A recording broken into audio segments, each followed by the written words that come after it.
much kids will mimic their parents. He might be two-handed, but Caden's backswing, his follow-through is just like his dad's.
Bonus also wish Alexis Escamilla a happy birthday today.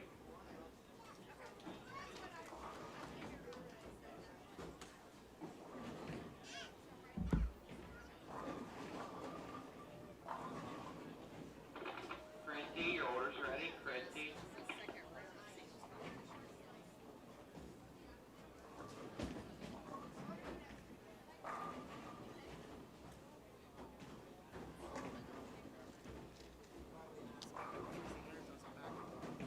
I saw that first shot.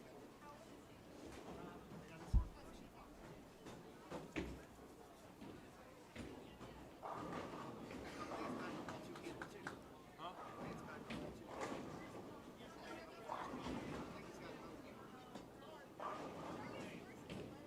All I saw his first shot was a ball going to the lane, and it looked like a backup motion. What is he doing?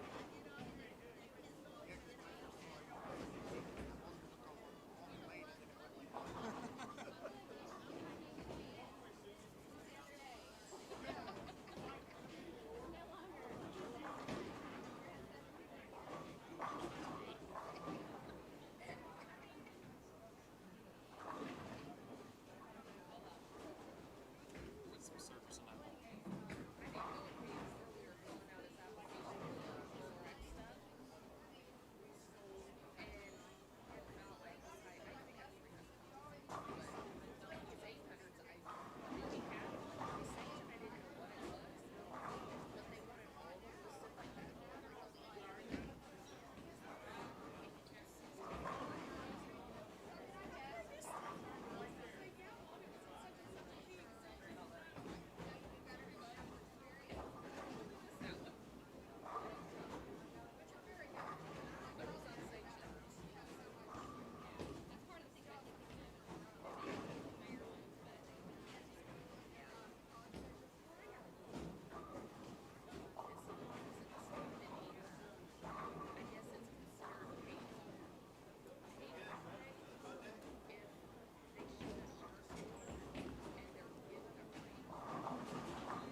one of them.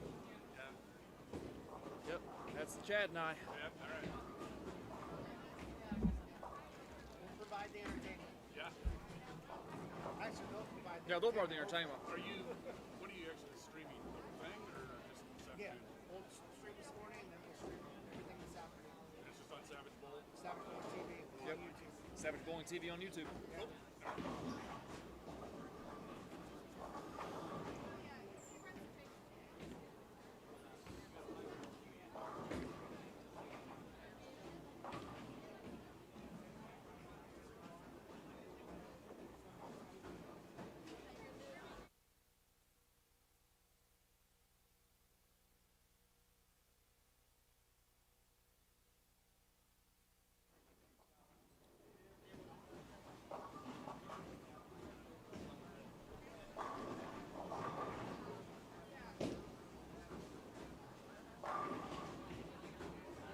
Yeah, Derby Tournament has let All-Stars come in and sell 50-50 tickets ever since I was on team to try and raise money for the team. So. Okay.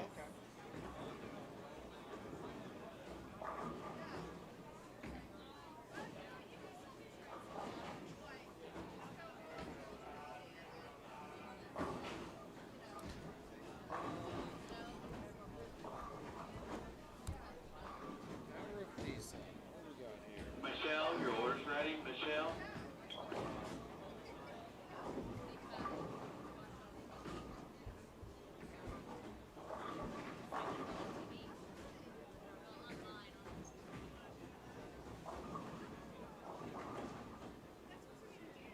I mean, right there. I mean,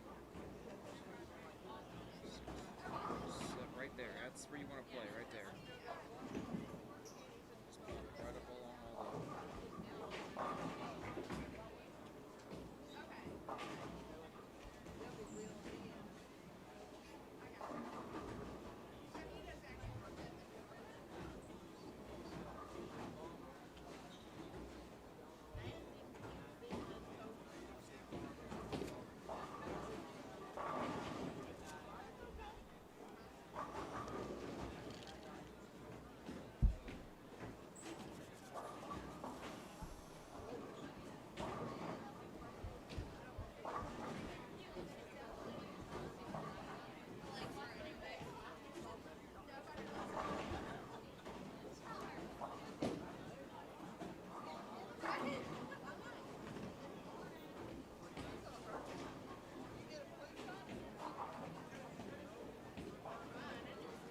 How strong is the signal in here? How strong is the internet in here? Has it? It's kind of slow. Okay, Alright, bowlers, working okay for please me on hold here. up. We'll get you started. All bowlers, please hold up. As soon as car bars come up, you may begin. Good luck, good bowling to all. I'll probably sit over here.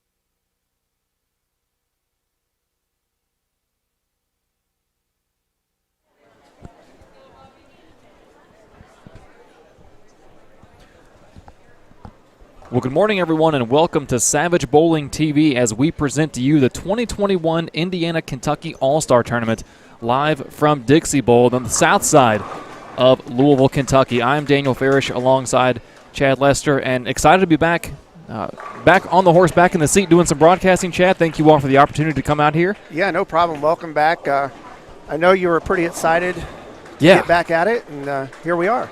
Yeah, and this Should is be a good day. Yeah, it should be. And this is a great event to kind of dip my toe back into the pool, so to speak, as I bowled All-Stars as a youth player. Now, this was many, many moons ago, 2003 through 2008, so a six-time participant of the team. And I found some success out here, and I've been talking to some of the kids this morning that I do know on the teams. I don't know too many Indiana kids. I know a lot of the Kentucky kids. Trying to give them some insight as to how to be successful, first and foremost, in the team portion, because this tournament is broken up into two aspects as we are watching one of the girls' pairs here live right now in front of us on 25 and 26. all 16 boys and girls for each team will bowl 3 games. As long as I'm make sure the format hasn't changed. Yes, 3 games. And that will, give them your team total, Indiana versus Kentucky, and then the players use those 3-game totals to seed them into a 16-bowler bracket, which they will dwindle from 16 down to 8 down to 4, and once we get to 4, it then goes into a step ladder. Right, and those this afternoon it's a 2-game single elimination. It is still 2 games? Yes. Okay. Mm-hmm. And that's when the fun begins. Oh, yeah. So I'm not sure if you know, how do they determine which bowlers are on each team as far as the 4? That is up to, yeah. from talking to B.J. Hines, who has helped out with All-Stars and kind of coached All-Stars for quite a while now. His daughter Victoria turning 18 today, by the way. Happy birthday, Victoria. I was talking to him earlier, and he said that the way they do it is basically he takes the 4 captains for the boys, 4 captains for the girls, arguably pretty much the 4 best players, right, and puts them as anchor, and then tries to evenly divide the teams up from there. Okay. And that's on the Kentucky side, right? Yes. Yeah. And I'm not sure how Indiana does it. It might be this kind of the same thing, or maybe they do a draft. I'm not sure. We'll have Brian Petrie on later on during the second game, and he'll be able to shed some insight on that. Yeah, as you said, Chad, the fun for Kentucky begins when the singles portion gets here, because the team event aspect hasn't been a lot of fun over the last, really the last 14 years. Kentucky has won the team event twice since 2005. They won in 2015, they won in 2016, and one of those years, it was 2015, it was the closest margin of defeat in the history of this event. This is the 24th time All-Stars has happened, and in 15, Kentucky won by just 27 pins. But back to my point, they've won twice since 2005. Indiana has flat dominated the team event. In your opinion, what do you think that is the cause for that? You ask anybody on the Kentucky side who has followed this tournament, been involved with this tournament, has bowled this tournament, and they'll all have the same answer. Kentucky, for the most part, qualifies on house shots, with a little bit of sports shots sprinkled in. And from what I've always known, Indiana qualifies for this event on sports shots. So when you get your 16 best sports shot, you're 32 because it's 16 boys and 16 girls. When you get your 32 best sports shot bowlers against Kentucky's 32 best house shot bowlers, it's a different skill set. Right. And they bowl on sport. They're bowling on 41-foot Tower of Pisa, one of the Kegel landmark patterns. So when you qualify on a house shot but you come out and bowl on sport, some of the Kentucky kids may have never bowled on sport pattern. I know that was the case back when I was on team.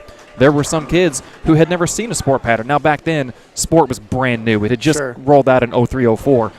So it wasn't a surprise that they hadn't seen it. But still to this day, some of these kids haven't bowled on sport or have very, very limited experience, where a lot of the Indiana kids have a ton of experience on this stuff. Right. And that's what it comes down to. And some people, kids especially, just aren't good on sport. They're just naturally not good on sport patterns. Well, and if you haven't been, if you haven't experienced it, if you haven't been, put on it, you're not going to know how to bowl on sport. No. So I don't blame the kids. I don't blame the parent. I don't blame anybody. No. It's just the way the teams qualify.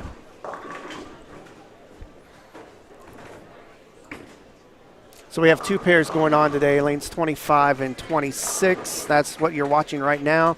Also lanes 21 and 22. We'll be switching back and forth every 4 or 5 frames.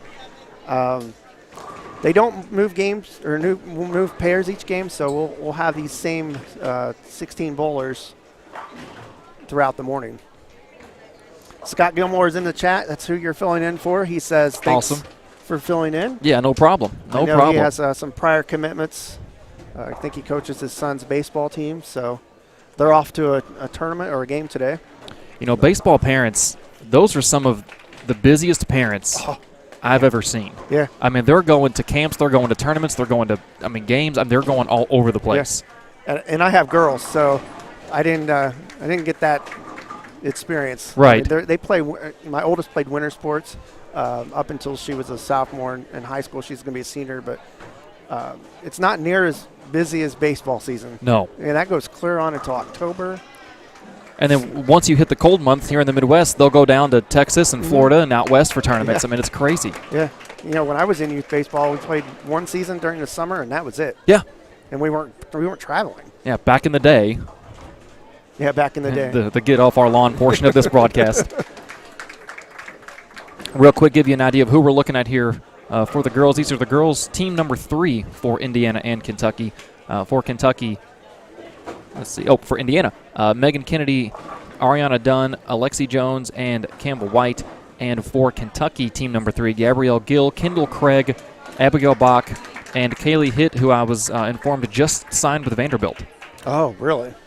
So Good the anchor for Kentucky will be coming up on 26 after Abigail shoots this 1-2-5 and converts it no problem. That's one of the weird spares you don't see on house shots, but you see a lot of weird stuff on sport shots. It's one of those spares you don't leave in your typical league session.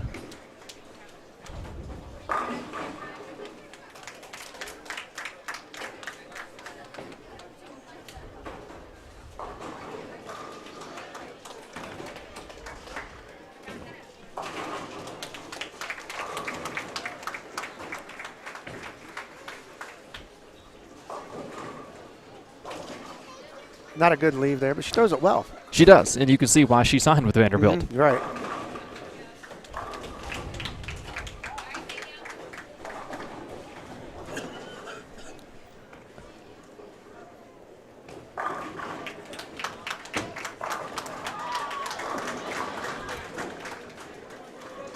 Yeah, a little bit touch on the back to the domination of this event from Indiana. The last Kentucky champion was Sarah Doyle on the girls' side back in 2017. But the last 2 years of this event, of course, last year it didn't run due to COVID. And we're very blessed to be back in the Bowling Center to be running this event. You know, thank you to Bill Carter and all the Carter family here at Dixie Bowl for hosting this event. For those of you that don't know, All-Stars alternates between Indiana and Kentucky. Right. Next year we'll be back in probably Indianapolis. It's normally where it's at. It's a short drive for the Kentucky folks. Every year that I bowled in Indiana, it was at Woodland. Is it still primarily there, or has it moved it was around? At Western last time. Okay. Yeah, I've seen on the past events it was Western, Woodland, Expo. Okay, so all the Royal Pen houses. Pretty much, yeah.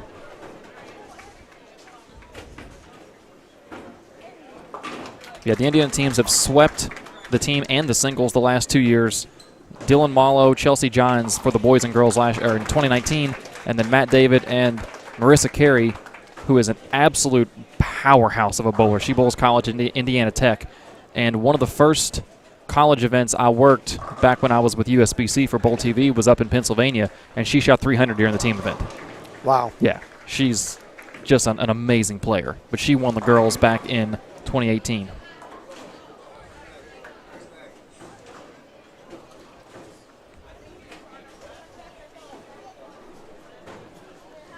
Here a little bit later, we'll have Mike Aulby joining us.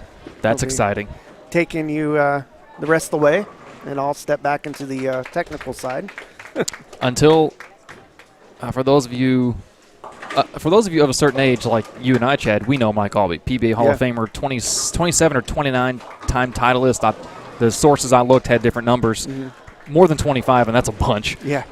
And at the time, when he won his first major, he was the youngest ever, and that record stood until Anthony Simonson collected his first major a couple years ago. So I know a lot of these kids hear the name Mike Aulby and go, who's that? Well, just sit down for 5 minutes and just Google his name, and you'll learn a lot about Oh, yeah. YouTube him. Or that. He doesn't look like anything special as far as, I mean, he was smooth. Yeah. But it's not like today's game, but, man, was he good. And him and Belmo have something in common now. After Belmo won the U.S. Open, they won the Super Slam. Oh, that's right. Only two players to win the Super Slam. And it's amazing how many, that stood for so long. Like guys like Pete Weber didn't even win it. Weber, Walter Ray, Duke. I mean, the legends of the game who are now tearing up the PBA 50 Tour.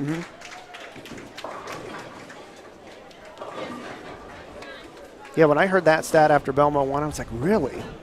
Like, it's just hard to fathom. One of those things you don't realize till you hear it, and you're like, wow. But, yeah, he's been great for us, and you'll enjoy working with him.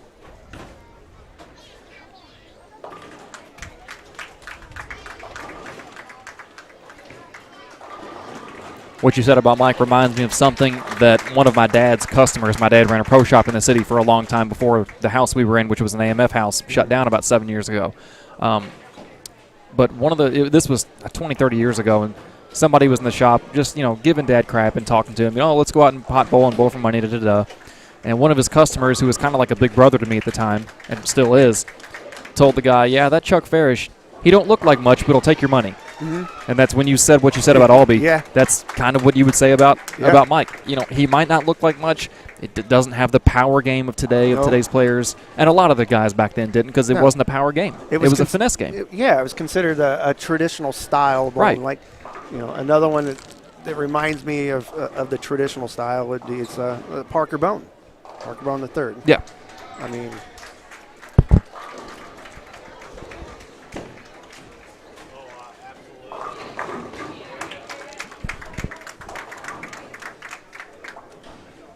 but our game's continually evolving.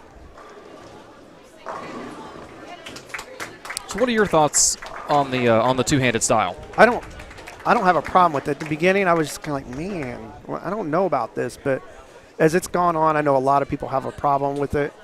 I don't. I mean, it's just the same thing as, when the quote-unquote crankers came in. When I was a kid, everybody's like, oh, they're just teaching that high back swing and, that Emilio Monticelli release, And everybody hated that, or a lot of people hated that.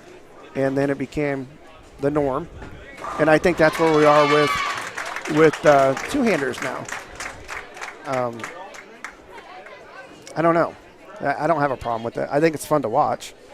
If done right. Yes. Now, there's some people probably, I can't say they don't have any business being a two-hander, but,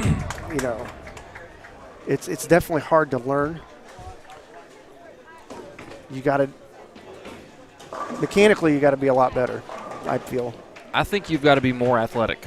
Yeah, to be a two-hander than you do a typical traditional one-handed release. I remember as a kid, we'd practice 7, 8, 9, 10 games a day, and then we'd finish up just by messing around throwing two hands all the time. Right. And even as a kid, it was hard to do. And I know as an adult, I couldn't do it. I'd throw something out. But I just can't. I mean, I tried to throw two-handed, and I couldn't get the speed that I could one-handed. Right. And these guys are firing it. Two-handed. Yeah, the only issue I have with the two-handed game, and you kind of touched on it, is it's fun to watch when it's done right.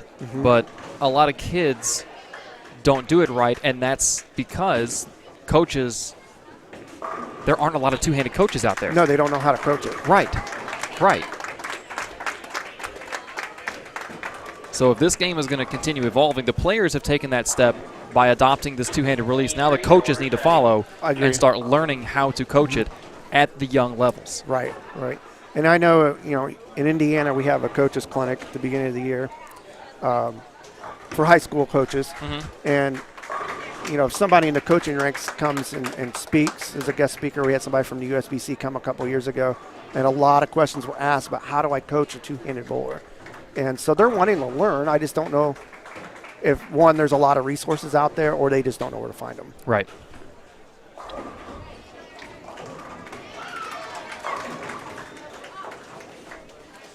Scott's in the chat. He says if it keeps kids interested in the game, then I think it's positive for the game or for the sport. Absolutely. Talking about two-handed. Every sport changes, and this is where bowling is changing. And I agree. If it keeps the sport growing, which bowling needs to continue to grow, then you got to adopt. You got to adopt it, accept it. Yeah, and one of the bowling pages I'm a part of, I think it's the Southwest Bowlers page on Facebook, which is a place where a lot of the bowlers in the Southwest, Arizona, Texas, Nevada, can get together and talk about tournaments and just post bowling stuff. Somebody put something up earlier this week, and I think it was in jest. I don't think they were serious, but they said that their league outlawed urethane balls, because that's another discussion in the bowling world is, are you pro-urethane or anti-urethane? But people followed up with, well, we're going to ban two-handers. And I'm thinking, we all know that membership has been in decline. Especially this year because, what did the USBC say? They lost half of the bowlers. You know, probably a lot due to COVID, so hopefully they come back. But yeah, Yeah, to your point. this sport is not in a place to be turning bowlers away. No, exactly. You know, get back to your thing. Here we are with your thing. You're talking about it's coming back. We're kind of circling back to when resin came out. You know, resin ruined the game. It was ruining the game. Now your thing's coming back. It's ruining the game. When your thing came out the first time, it was ruining the game. Uh-huh. So you see that it's the same thing Well, and you see, for everything that's new. as far as technology goes, you wonder what the next step is going to be, because every era of bowling ball had about a 10 to 15 year run, whether it was wood, rubber, plastic, urethane. Mm-hmm. Resin has been on the market for almost 30 years now. Yeah, since 92, 91, something like that. And nothing has usurped it. Nothing has followed it up. Urethane made a comeback, but you wonder what's next. You know, we had the what was the proactive covers. Yeah. We had the epoxy ball, the Columbia, that EPX-T1.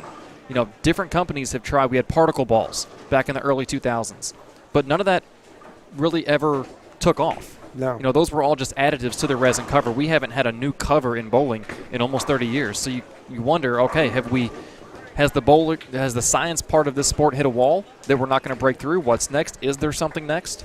Or are we just going to keep making? And will USB-C allow it? That's another question. I think probably the newest thing is the hybrid cover, right? Yeah, and I mean, and hybrid covers have been out for a while too. Quite a while, yeah. But still. Well, an education moment here. Tell me if you knew this, because I didn't know this. A hybrid cover, for the longest time, I thought it was, so let's say that ball A comes out in the solid version, then the pearl comes out. Well, I always thought when they brought the hybrid out, it was a combination of the pearl and the solid. That's what I thought too. So that's not the case.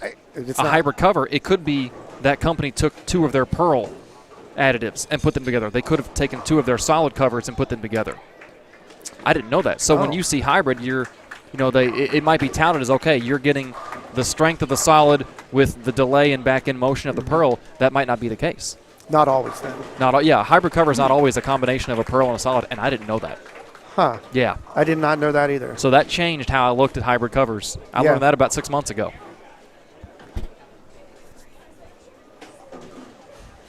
I can thank my travel buddy and two-time Eagle winner, Steve Novak, for that. You want a bowling nerd, there's one right there. Really? Oh, yeah. He and I had a couple of trips to Arkansas and Oklahoma for some doubles tournaments back in the winter, and you're talking 9 and 12-hour drives, and the whole time. He could got talk a full education. He could talk bowling. He could talk. I mean, he's a track staffer, but he could tell you RGs and diffs for storm balls, motive balls. He knows this stuff because he keeps up on it. He might not put on that he keeps up on it. He might, not come out and tell you that. But yeah, he's a bowling nerd. Well, as a staffer, you have to, but You also as a bowler, you kind of have to. If you want to know balls to switch to, balls to drill, And that's why things like that. players like that are so good, because they educate themselves. Yes. Where other players lean on their ball reps. The ball reps say, here, use this. I saw a Two lot and of that. two. I saw a lot of that at the few U.S. Opens that I worked for Bowl TV.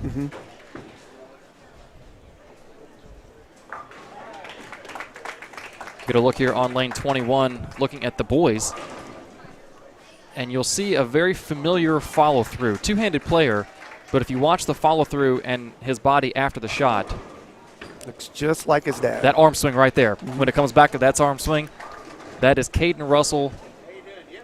Ronnie Russell is his dad. I'm not going to say he's Ronnie Russell's son, because he's the player in this situation. He is. Yeah. And that's how he was introduced. That's how he was introduced, yes, which makes it even better. And he's young.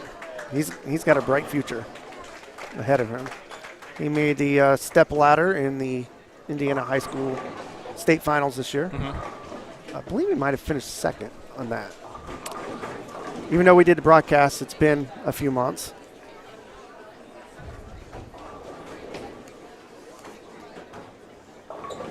I was going to look up his age.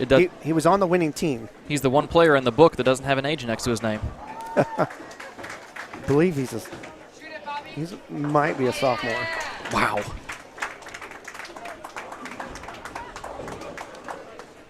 And Scott, if you're still in the chat, you could tell us more. He's only been bowling 3 years, it says here in the book. Yep. That's amazing. Already has a 300 game and a high series of 813. Averages 226, third-year bowling. But he has all the factors that we talked about. He's athletic. You know, he has an athletic build. And then he has all the resources available to him. He does. You know, with his dad being a PBA player, being a PBA champion. He's got equipment at his disposal. Yep. Now he just, as the player, has to take advantage of those resources. Right, and Ronnie has that pro shop in Fishers now, along with EJ Tackett. EJ's an alum of this tournament, I believe. I thought I saw his name. Oh, yeah, yeah. A lot of big names. If you look through these past participants. Sydney Brummett, now on the PWBA tour. She has been bowling bad. This latest stops they've had. And the PWBA currently in Nashville. They're going to be in Louisville next weekend. That's right. They'll be over at Executive Bowl, or Executive Strike and Spare. Okay.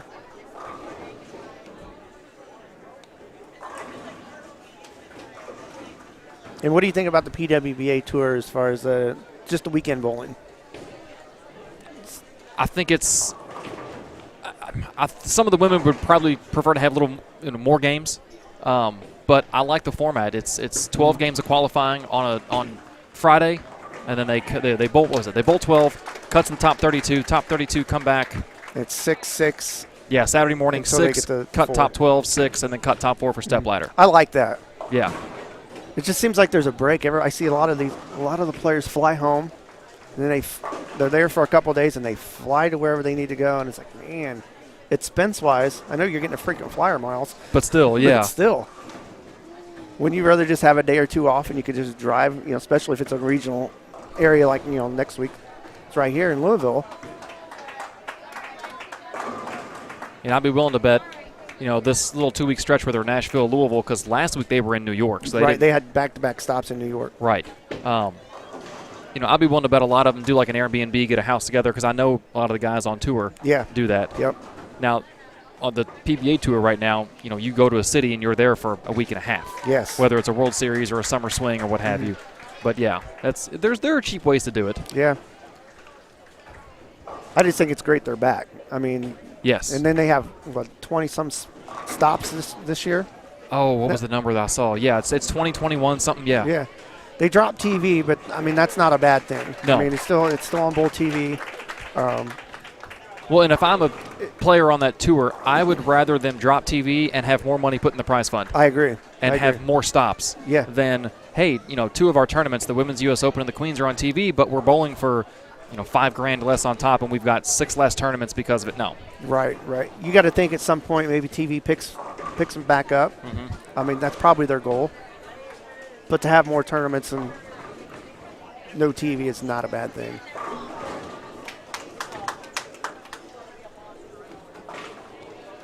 Yeah, and the guys over on Bowl TV, and I don't say this because I worked with them, I say this because it's the truth. The guys over there, Aaron Smith, Emil Williams, Matt Canizaro, those guys are fantastic, and they do a great job. They are. The coverage of their tournaments, the way they do the pregame, the pre-show. Oh, that has grown great. So much since I was there. Yeah. Because they had just finished building that studio when USBC released me back last June. I was one of about 30 that were let go due to COVID. Sure. Because when COVID hit, so we all stopped traveling, and we made all these podcasts to try and keep subscribers because it is a pay service, but you can only do so many podcasts before, okay, we got to start, trimming some fat to try and save money.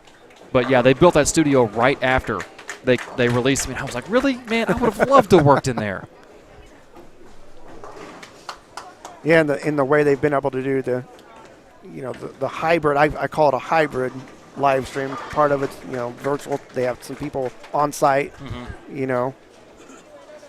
The coverage has been great. Yeah, typically they've got Jason Thomas and Mike Flanagan on site from what I've seen, and then Aaron and Matt are back in the studio, or Matt's at the house, and I know Emil's jumped in for a couple of events this year. Ooh, a costly gutter there from Ryan Doherty on a four-bagger. Yeah. And Emil just took over Bullstream TV. Yes, so he did. He's going to be busy. We did an event for them a couple years ago, the Club Championships. Craig couldn't make it, so he called us up, and we filled in.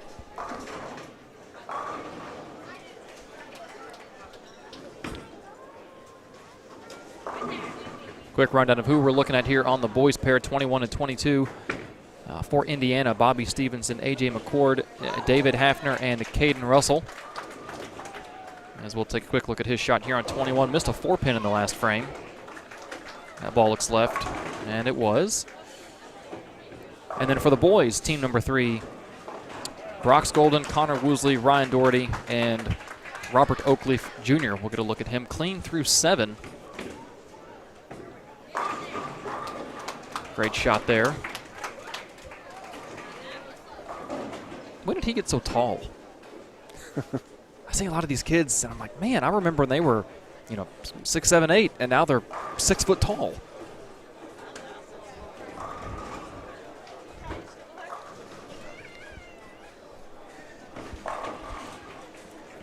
Looking at past participants, we have EJ Tackett, Eric Tackett, and Zach Tackett all bold. Never together. EJ was in 09, Eric was 05, Zach was 2012, 13, and 14.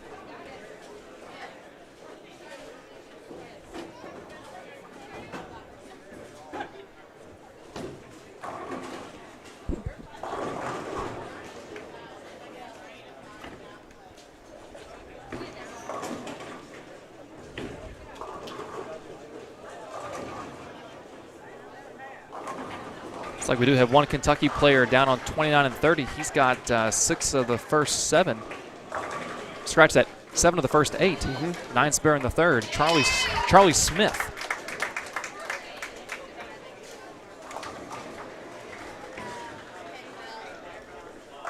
Make that 8 of the first 9.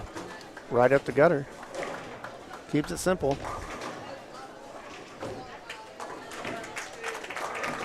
Check one box for the one-handed revolution there. I'm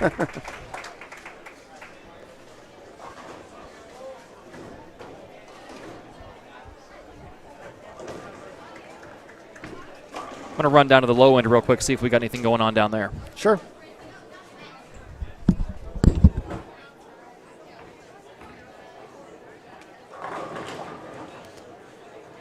Coming up, game 2, we'll have Brian Petrie from the Indiana side join us.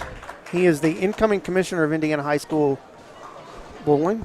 He'll take over July 1st for Steve Kunkel, who was a commissioner for the entire time that Indiana High School bowling has been going on.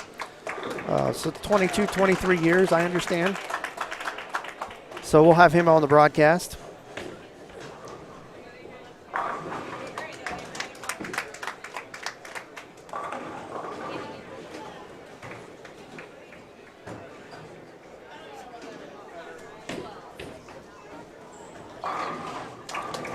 And up here on lane 22 is David Hafner.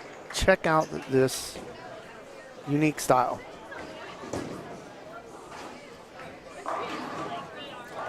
Two-handed left-hander backup ball. Kind of have a little bit of everything there.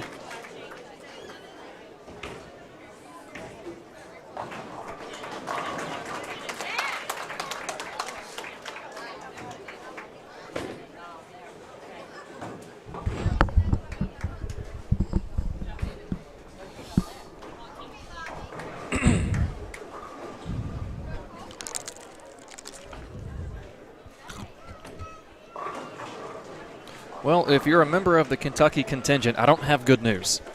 Just doing looking at a snapshot, looking at the team series at the bottom, all the Kentucky teams are on the left, Indiana teams are on the right. And the screens don't flip, so it was really easy to just look left to right and see who's ahead, who's below. The pair that we're watching right now is the only pair in which Kentucky holds a lead currently. Wow. Yeah. And there are a couple of pairs where Indiana has a 100-plus pin lead through, 8 or 9 frames. Kentucky might be in for another loss. I mean, Yeah. we're only in game 1, but still.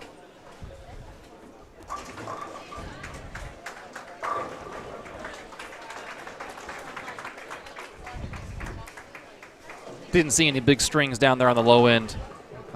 By far the best game being bowled right now is Charlie Smith over on 29 and 30 with 8 of the first 9 for the Kentucky boys.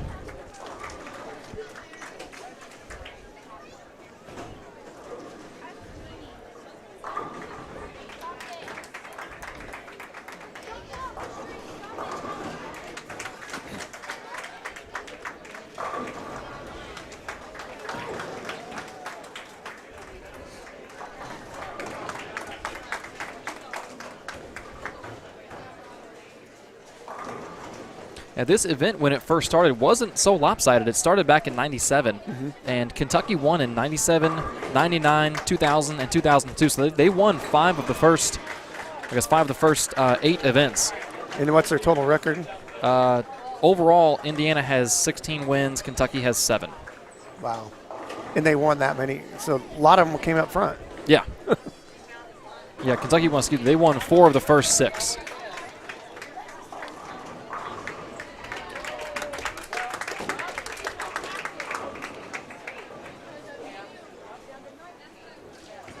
And that doesn't take a swipe at any of the talent. I mean, there's still talented kids on the Kentucky side. Oh, yeah, for sure. We're just not as deep as we used to be. Sure. Brooks Golden there in the 10th with a 3-bagger. That split in the 9th cost him. Could have been a 220 game. Could have been 2-0 if he marks that 9th, but still a good finish after the split. Same here for Bobby Stevenson for Indiana. Back 4 to shoot 203, saves the game. 3 missed single pins that game, however. In the grand scheme of things, I don't know that it's going to cost the team too much. And all the kids advanced to the singles, so it's not like there's a cut to be made. But you don't want to miss single pins. You can't miss single pins. No. Spares are a must. Yeah, these 3 games seed them into the bracket. Now, if you lead and you get to the step ladder, I believe you're the number 1 seed. But I think those seedings were based on what your original seed was. Let's see. Can you confirm that for me? Oops.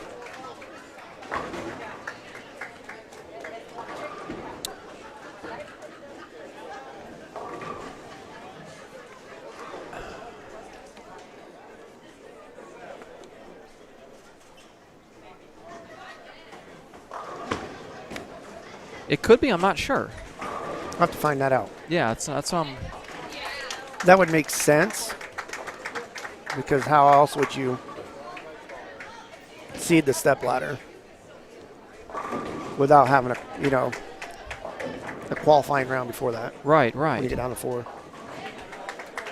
We'll have to get someone from the tournament staff to come educate us on this. And Brian will be here in just a few minutes. So Even better.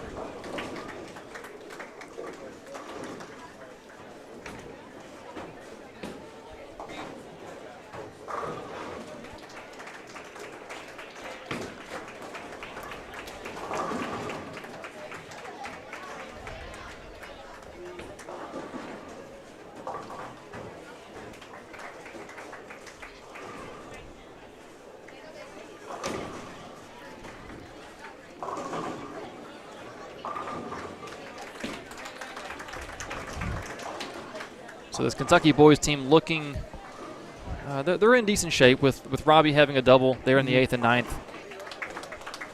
And Russell only on a single. About a 30-pin lead with a couple shots here left for the third bowlers.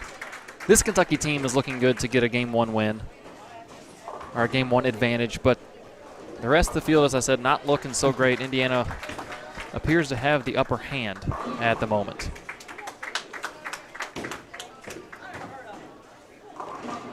as I said with David there on 21, two-handed, left-hander, backup ball. All in one. Man, if you're a left-hander, why just stay on the left side, exactly. man? I'm left-handed. I'm just like, Yeah. what are you doing? Oh.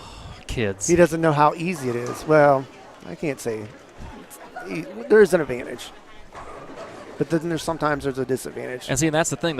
A lot of right-handers will complain when lefties run over a tournament. Oh, they had the advantage. Yeah, well, what about the tournaments when the left side never broke down and they were bowling on something flat for an 8-game block, and the right side developed? Right. What about those days? You don't talk about, No. the left-handers were at a disadvantage today. I feel bad for them. That doesn't happen. The center we bowl at for a league, there's a pretty big cliff. Yeah.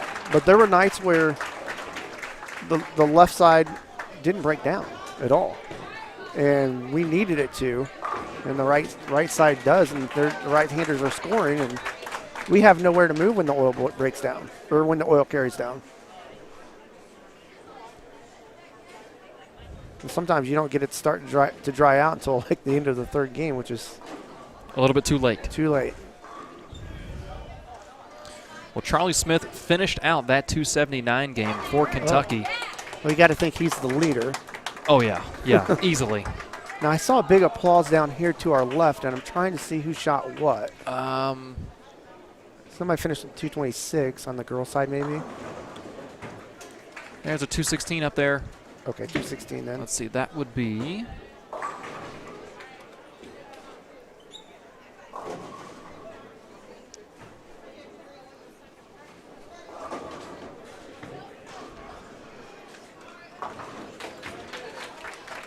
Oh, wait, that's Indiana. Yeah, right side's Indiana. Okay. I was looking at the Kentucky girls. I was like, wait a second. That's the right side. It's Indiana girls. That is Hunter Sullivan. Okay.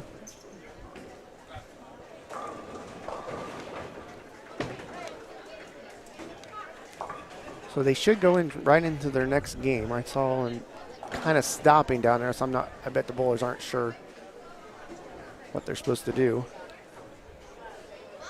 I see a lot of okay, well, 29-30 has started their second game. Yeah, okay. Yeah. It's to our left, and then right here, we'll switch over to. Yeah, we do still have the girls finishing up on 25 and 26.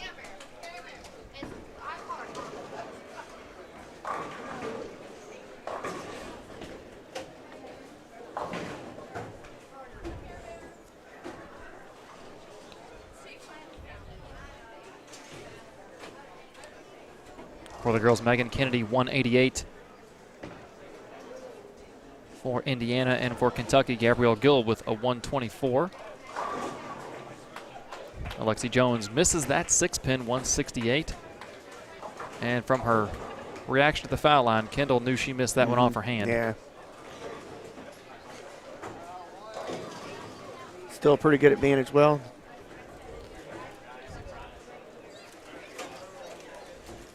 Abigail's on a string, though. A 4-bagger for Abigail Bach. Oh, what a break. Well, and I was about to say, Alexi Jones is using a web tour that looks like it was rolled in the parking lot. Yeah. A lot of surface. Her dad over here was sanding everything down. That explains it. Dad's Chris Jones. I don't know if you know who Chris is. I do. Did not know that was his daughter. Yep, really good player from Indiana. Yes. Back in his youth days. Still a good bowler.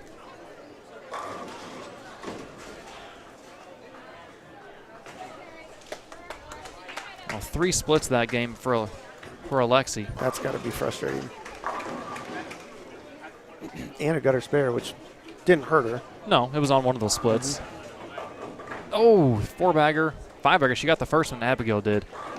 And 4, 6, 7 in the 10th, but she'll still shoot 2-0 game.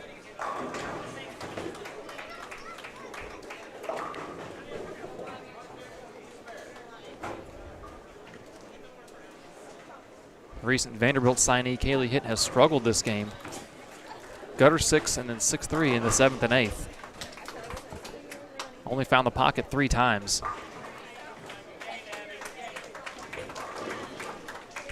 They did have a 2-hour practice session last night. Both teams did? Okay. On the pattern? Yes. Oh, yes. Okay. Even better. Yeah, it was 7 to 9 last night. So I got to the hotel. Some of the players were starting to leave to come this way.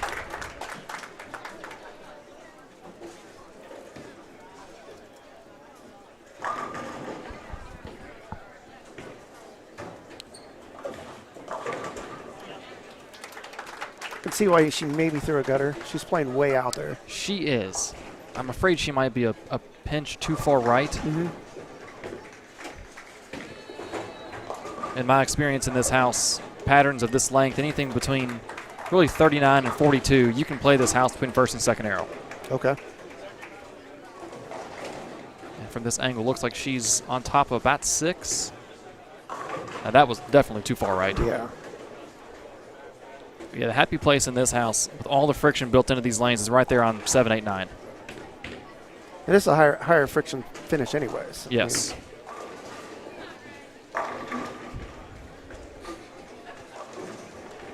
And this pattern, only 25 milliliters of oil, so not a lot out there.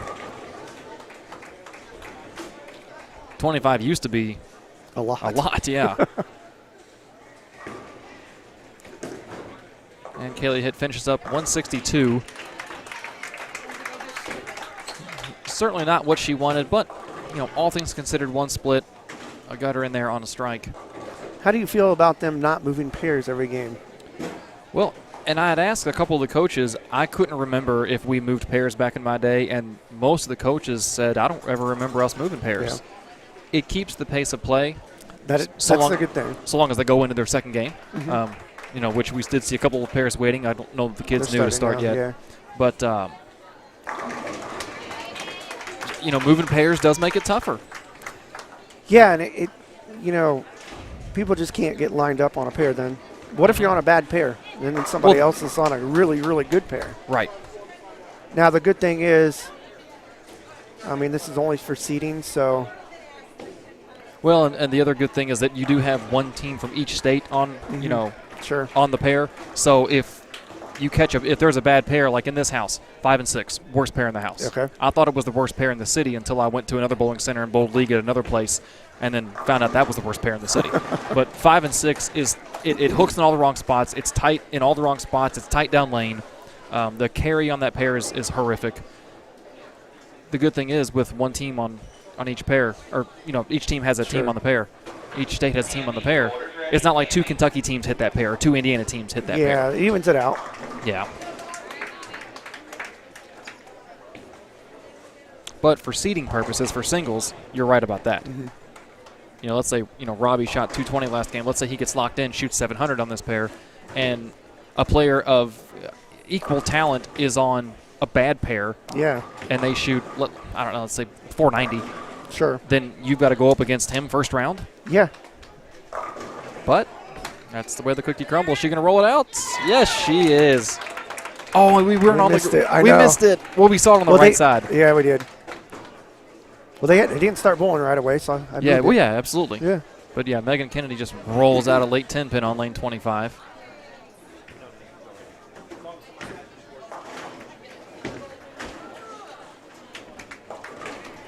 It's never impressive to miss a single pin, but when you keep the ball on the lane and miss the 6-pin right, that's a very small window. You ready, Brian? Yeah. Right there. I'll give you my headset. We're going to introduce Brian Petrie. He is the incoming commissioner of Indiana High School Bowling, and we'll let him take it over. I'll take off this headset. You can have it.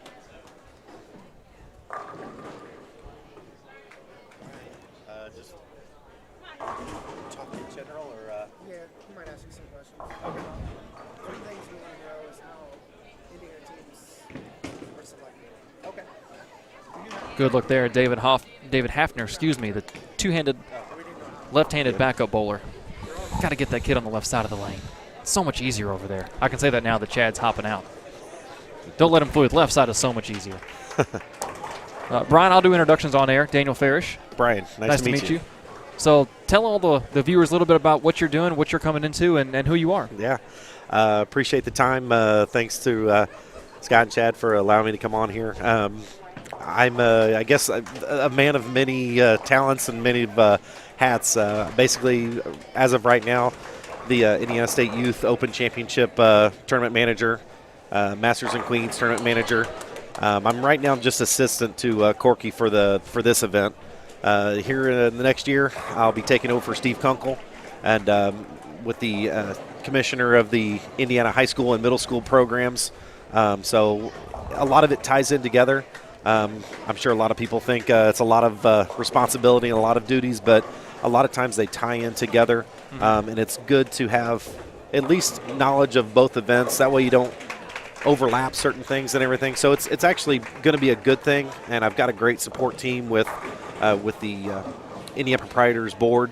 They do an amazing job kind of helping the commissioner. So a lot of it will be my ideas and a lot of my FaceTime out there with the kids. But I've got a great group that's been very experienced with running the high school program, so it should be great, and really looking forward to it.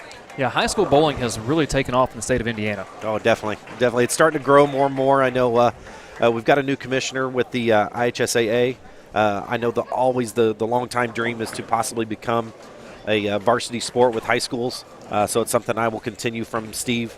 But it's definitely growing. It's getting bigger. It's getting a lot of notoriety, and that's one of my big things is actually to try to get not only bowling itself, but the high school sports, youth sports itself, get it out there, get some exposure, and then once they start getting noticed at a high school level and just community level, maybe we can get it varsity, get it officially become a varsity sport and grow it even more. Now, do you know if it's a varsity sport here in Kentucky? Here in Kentucky, I don't think it is. It's actually a club sport. It is still club? Okay. Yeah, they're still working on it as well. I know Ohio and Illinois, both kind of east and west of Indiana, they are a varsity sport.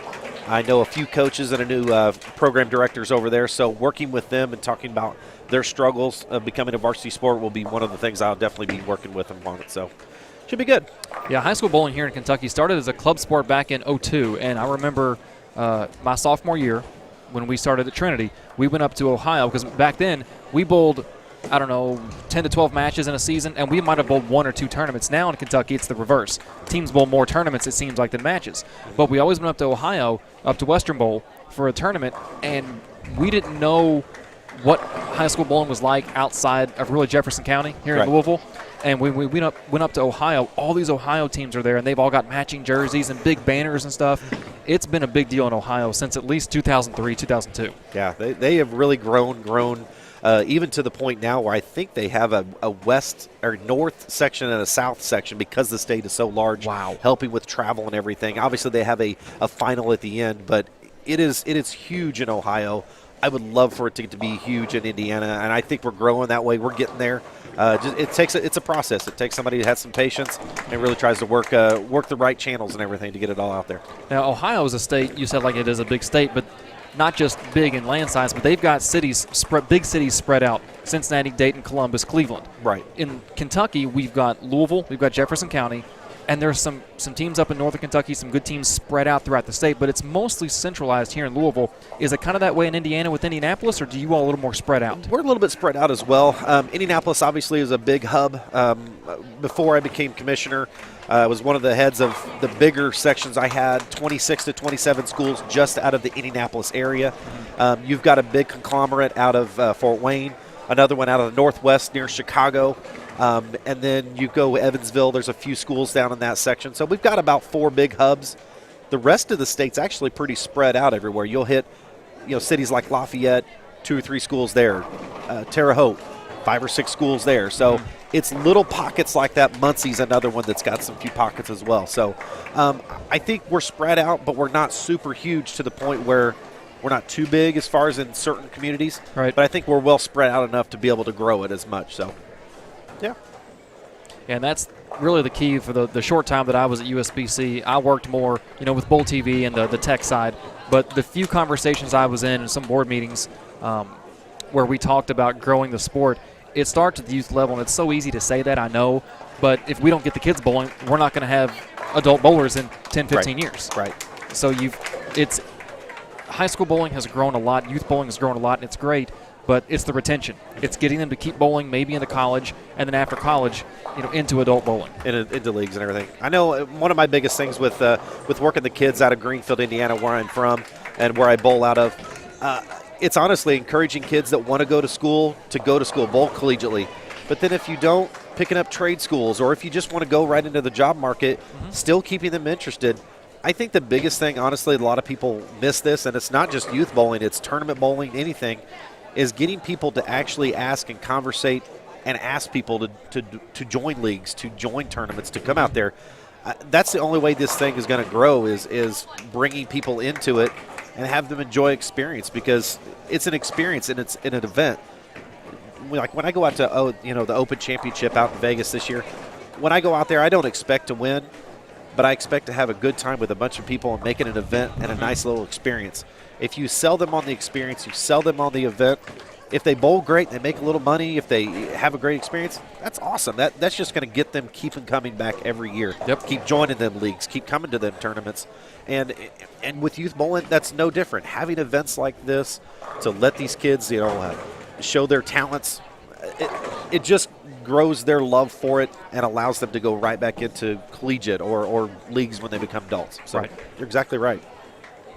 So we do have a score update. I don't have like an entire standings in front of me, but I do have state totals. After game one, Indiana state total 5,790, 5,790. And the Kentucky total trailing by 315.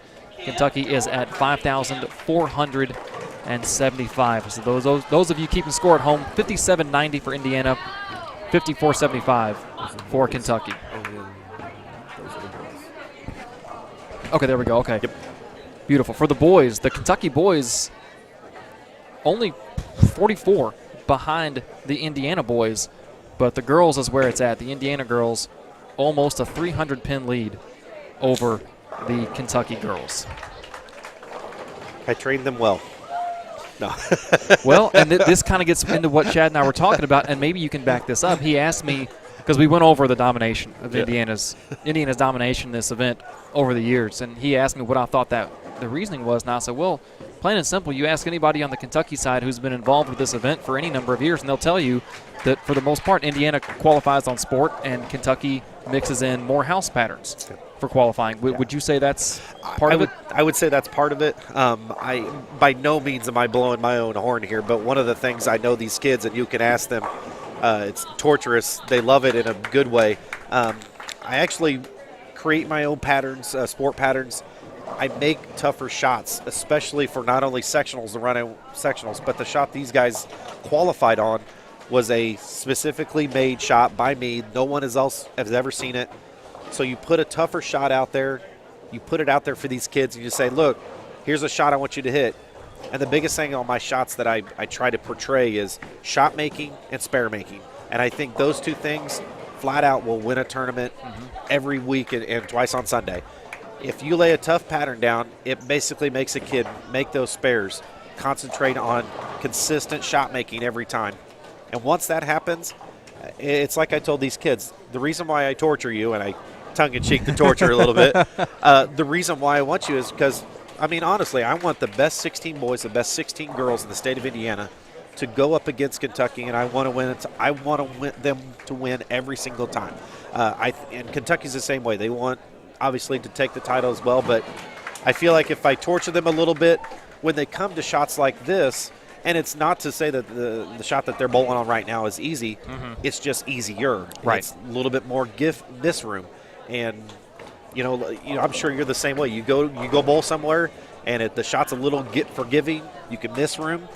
All of a sudden, your confidence goes up, and you're laying shots out there like nobody's business. You're doing it to it. So I'd like to say I'd take credit for it, but honestly, these kids are amazing. I've gotten to know quite a bit of them. The ones I didn't know personally, I've gotten to know very well. Right now on the live feed, Megan Kennedy, she's out of one of my conferences out of Brownsburg, the Indiana State champion for the singles, high school singles. Amazing young bowler. She throws it very well. Oh, love it. It's just her game and just staying up the back of the ball is phenomenal, and that will win you all kinds of tournaments. And if she looks to go onto the regional tour or any kind of PWBA, she will be in play because she keeps it simple, keeps the ball out in front of her, stays up the back of it, which is perfect. That's why, honestly, I love coaching girls compared to boys. Girls will keep it simple. Boys, they want to turn the ball and hook it out of the house. You give me a girl that keeps it simple, I'll make her a 240 bowler any day of the week. So, or try to at least. I remember when I'm trying to think what year this was. One of the things my dad did is he didn't want me to become a house bowler.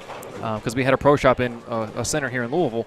But so he would on my Saturday morning leagues, I switched houses every year, every other year. And the year I was bowling at executive, Matt Ogle was in that league. And Matt's probably a year or two older than me. Well, he was one-handed at the time. He didn't go two-handed. He was 18 or 19. But I wanted to hook it like Matt Ogle. Matt Ogle at the time, let's say Matt was 15. I mean, he was 6 foot tall. He was tall, lanky, big backswing. He could snap on it, and I was 5'4", 120 pounds, and I wanted to throw it like Matt Ogle. So Dad was like, okay, you can try that. And I tried to hook it. I don't remember how I did or what I tried to do, but I tried to hook it like Matt Ogle. And after a couple of weeks of averaging like 160, he said, okay, are you done with that?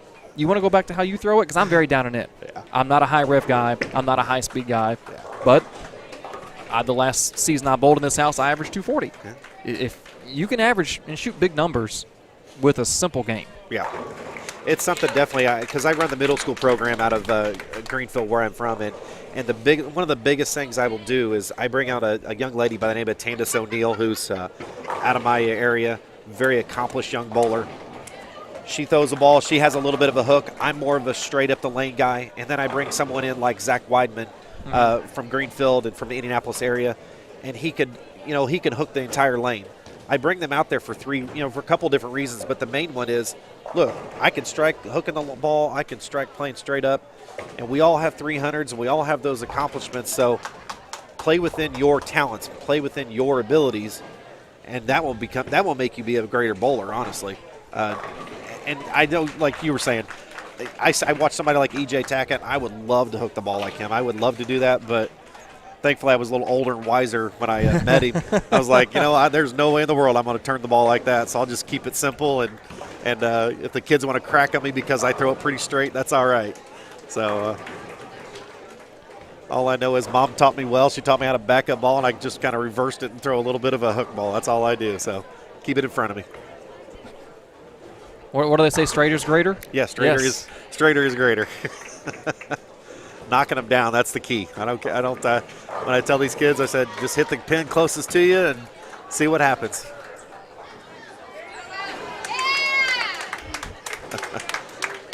On our other channel, you all missed it, but Bobby Stevenson shooting a 10-pin, and he was coaching the ball to get over there. I was pretty happy when it did get over there. He's definitely a young talent. He's a freshman out of Warren Central, another one of my conferences, and good kid, great overall attitude. Jokingly came up to me before we did the announcements, and he goes, I'm trying to figure out how I'm here. And I was like, you're here because you're one of the best, first. Second, I teased him. I said, well, I think you did you bowled a fifth game of my 4-game qualifier. I think you snuck a fifth game in. Obviously very tongue-in-cheek, very giving the guy a hard time, but that's phenomenal. Great kid, great attitude. I love watching him bowl. Be fun to see him kind of keep growing with the sport. His coach actually told me, he says, you want to see someone who's going to be a future champion right here. And I watched him throw a shot. I think he went 4 count. It was actually kind of funny. I looked at him. I said, there you go, another 4 count there. Now, back to what you were saying, tell the kids, hit the head pin, and we'll go from there. Doesn't matter how you do it. Very unique style here with David. Yes. And I know I was joking on him, I got to get him to the left side of the lane. But he's very good at what he does. There's no reason to change him. Any idea how that came about? Honestly, I don't know. I remember seeing him at a TKO, and this was probably like 2 years ago, 2 or 3 years ago, as a matter of fact. And his approach, when he walked up, I thought it came off his hand bad. I really did. I thought something happened, and I saw the rotation. I was like, whoa, what happened there?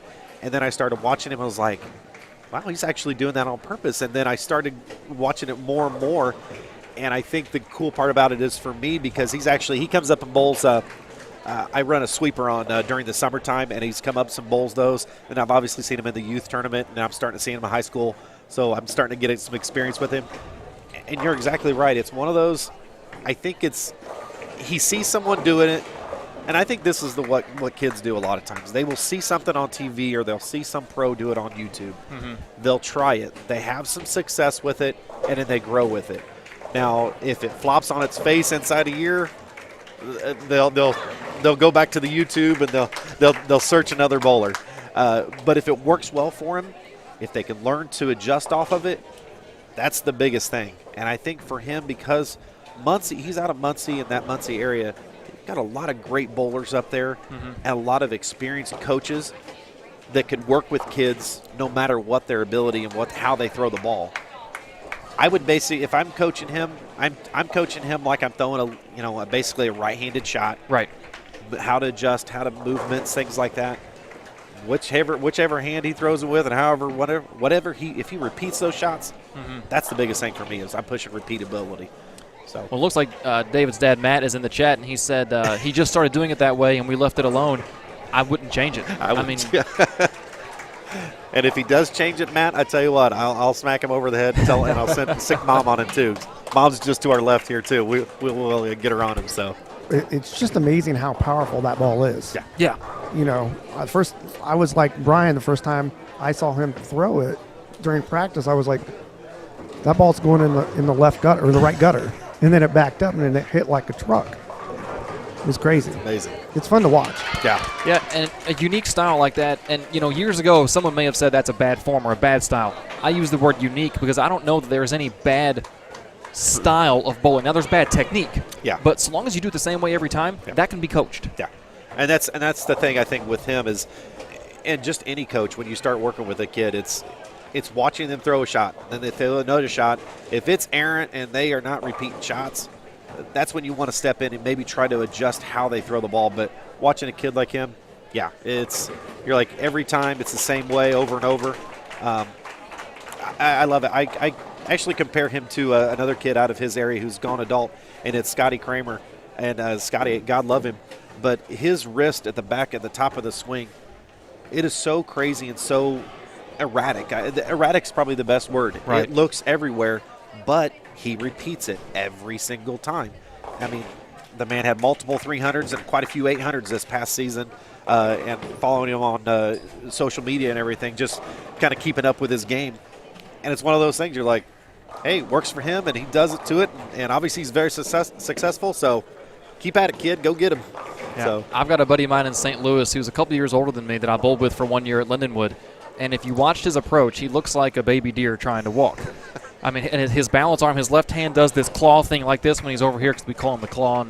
But when he gets to the foul line, everything comes together. The guy's cashed in multiple U.S. Opens.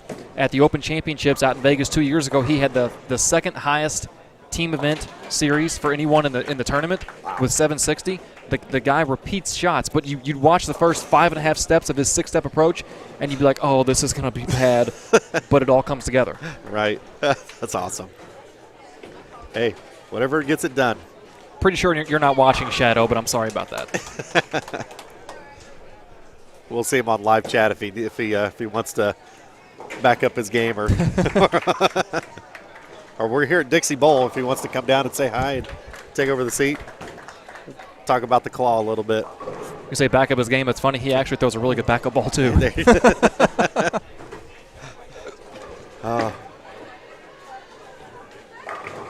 So what exactly is the qualifying procedure for Indiana? The qualifying procedure for him was actually just this year is a new format. In years past, they actually have done a 6-game qualifier, and this is before our new format. So the old format was a 6-game qualifier, and you could come up any weekend that you bowled the state tournament and bowl on a Saturday night qualifier. I thought it was a good format. I really liked it, but I kind of wanted to make a weekend and make it an event of it. It's kind of like I was talking earlier about making that thing its own event and something that people want to strive to do. So I made it a 2-day event this year. I ran 3 squads, each squad having a 4-game qualifier. My top 16 bowlers, which are the bowlers that are here, made it to day 2. Day 2 had another 4-game set, so they would have an 8-game total. Then I cut to the top 8 and then did a double elimination match play down to determine our champion. Okay. So I kind of like it. It actually played a little bit. It's a little hodgepodge between the Indiana Masters and the Indiana Queens for the adults version. So for lack of a better term, it actually helps with a couple things. Not only it makes it an event, makes it a single thing, standalone event, but it also gets these kids ready for if they want to bowl the Masters, they're familiar with that type of format. The Queens, the Indiana Queens, the adult, is a 1-day event, double elimination, 4-game qualifier. The Indiana Masters is a 2-day. It's a 3-game qualifier, double elimination on the back half. So, like I said, it's a little bit of a hodgepodge of a mix of it, but I think it's good. I asked the kids; they seem to like the format. We had a great final. I mean, if there was ever a year I was dying for Savage Bowling to be out there telecasting it, this would be it. My girls' final this past year, we the lady from the winners bracket was Hunter Sullivan, and Tandis O'Neill came out of the losers bracket. Tandis beat her game 1 to basically give each other 1-1 loss. Then they basically tied after game 2. They had a 9th and 10th frame roll off. They tied again. They had a second 9th and 10th frame. They tied again. Then they went to a third one, and finally Tandis came out ahead. Wow. I mean, you want to talk about nail biter. Every bowler stepped up at some point and had to throw a strike to win, a strike to tie, and did it. I mean, it was unbelievable. And the first match between Tandis and Hunter, the very first match of the championship, it was only about a 4-pin match. Tandis won, I think, 187, 183. So it was a very tight match there. And then they tie. And I'm like, I'd love to go home, but I wanted this thing to keep going. So it was amazing, to say the least. But overall, it is a great experience. I loved it. The kids, like I said, they seem to love the format. We're going to try it again next year, see if it works out for everybody. Other than that, it should be great. I'm looking forward to it. Looking forward to staying these kids tournament manager for the next couple of years. How do you all put together the teams for today? They actually, each one of the top 4 kids during the bracket finals, they become a captain, and then we bring all the kids together, and we have the captains basically do a little bit of a snake draft. Okay. So the 4 gets first pick, and then 3, 2, 1, then 1, 2, 3, 4, and they basically pick all the kids. One young lady that was in the top 16, she wasn't able to make it, was Casey Sauce, and she's from Carmel. Great young bowler. She's actually going to be bowling for Verity Crawley down at SCAD. Oh, SCAD, okay. Yeah, next year. So she signed it. She's a very good, very young talent. I love watching her bowl. One of those very keep it simple type of bowlers. Bowls out of All-Star Bowl out of east side of Indianapolis. So great kid. I wish she could be here, but a family vacation was on this weekend. So man. Yeah. I tried to talk to her parents about changing the vacation. They said they couldn't. I'm just teasing, of course, obviously. I can only do so much to bring the best of the best. So, obviously, I'll be coming in that late. It was a May tournament, the first weekend in May. Most parents have vacations already planned out. So, best thing you can do is say, hey, Indiana, Kentucky's going to be this weekend. Just try to avoid this weekend. So, but it is what it is. Chad and I talked a little bit about Caden Russell earlier. Started with the front 3 this game, then lost the right lanes, went 9 out, 8-1-9 spare on lane 22.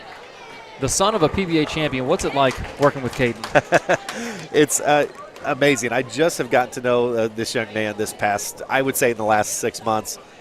One of the best heads I've ever seen on a kid. Just takes everything very lighthearted. All jokes aside, I enjoy watching Ronnie. Have met and talked with him a couple times. His biggest thing, I think, a lot of times is everybody always says, oh, my gosh, you're Ronnie Russell's son, which is normal. I think any son or daughter of a pro, you're going to get that. But I told him, I was like, you know what? You're not Ronnie Russell's kid to me. You're Caden Russell. Right. And you're one of the best young talents in the state of Indiana, member of the team champions for the Indiana. So I said, you know what? I said, don't be Ronnie Russell's kid. Be Caden and go out there and do what you do best, and that's throw strikes and keep that great attitude.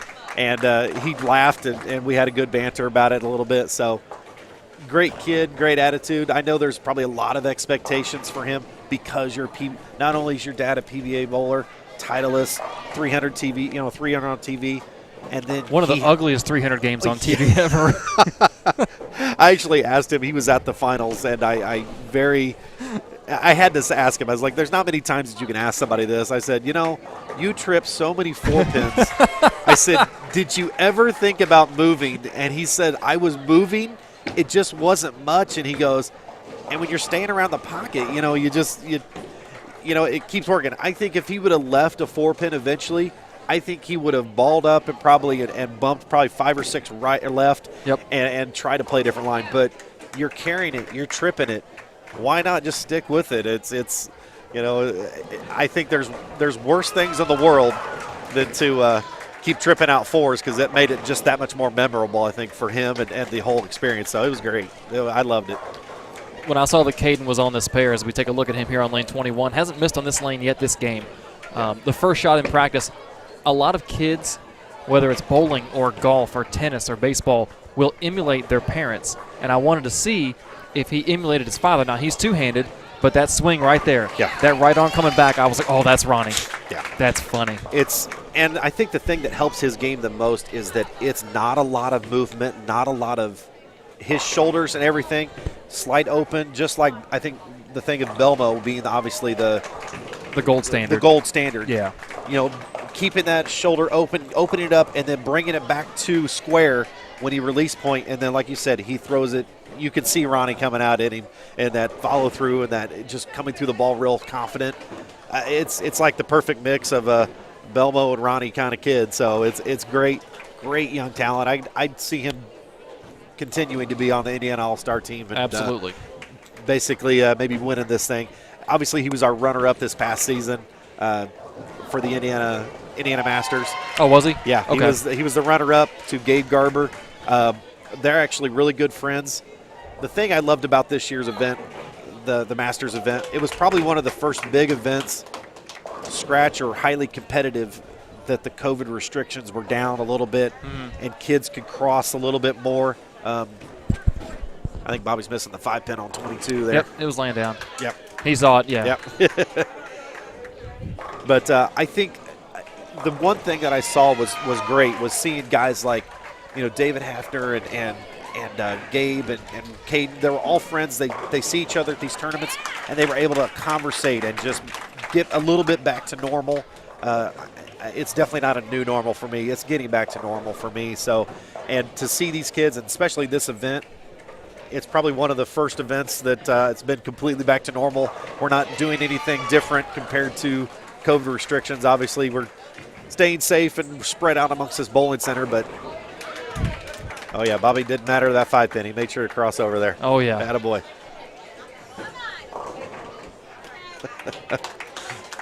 Shares a little smile with me, a little showing that championship grin he's got going on. Great game there from Brooks Golden, 234. Nice, very nice game. And an update on Charlie Smith. He shot the 279 game 1 for the Kentucky boys over on 29 and 30. He just shot a clean 222. Nice. So Charlie plus 101 after 2.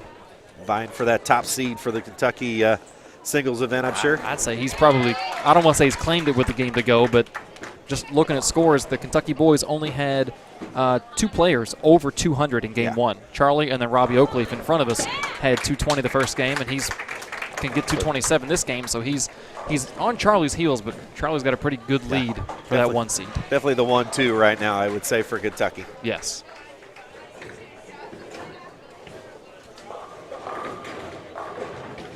That's a much better shot there from Bobby. Didn't get the flat 10 out. Double, though.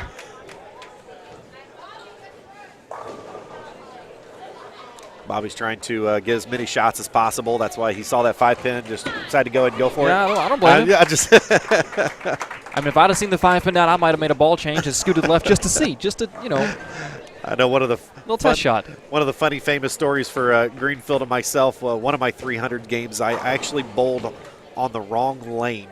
Oh no! In the 7th frame, and I threw a shot and I pulled that thing so bad and left the 3-6-10. And I thought, oh, I just lost it. Dang it. And it's just one of those things. I just kicked myself. And I'm coming off the approach, and the guys go, hey, you bowled on the wrong lane. I was like, oh, thank God I get another shot at this. And so I go on the other lane and finish the 300 out. And they do the announcement, on 17-18, congratulations, Brian Petrie with a 307. 307. I was like, yes, even without handicap, I can make sure I got my 307 in there. It's I'd like to say I did it on purpose, but complete just running secretarial work, and you just lose what lane you're bowling on sometimes. Thankfully, I have teammates to keep me online sometimes. Oh, I'm sure. I'm glad. Yeah.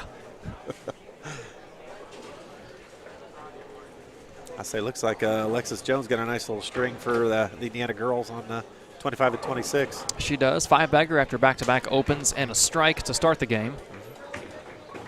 We're going to flip over right now. Take a look at her here in the 9th. Looking for a 6-bagger. Is it going to stop? It didn't stop. It kept going. She can yell at me. I hexed her. That's the broadcaster's black cloud. Black cloud. We did it. Do a lot of social media stuff for our local association, and anytime somebody has front 10 or 11, I'll break out my phone to start do a filming of it. Unfortunately, I've hexed a lot of people with that manner, so I've been explicitly told that I cannot do that anymore. No more video takes. Yeah, that's why in the history of us doing live streaming, we've never had a 300 on our live stream. Really? Never. We've been doing it 6 or 7 years. I blame never 300. I blame it Scott Savage because his name's on it, so we're laying this one on you, Scott. Sorry. I think the closest Kyle Sherman shot 299 in the Lafayette Open in like 2015 or 16, whenever that was. But yeah, no 300s on our live stream. Not yet. Let's hope we maybe have one today. That'd be great. Great experience for these kids and be a nice little keepsake as well. Yeah, it would. Oh, Robbie's 227 out the window as he splits here in the 10th, over off to your left on the screen.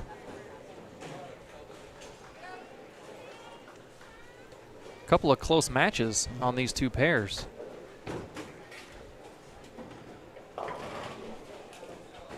House wide, unfortunately, Kentucky is on the losing end of things after game 1.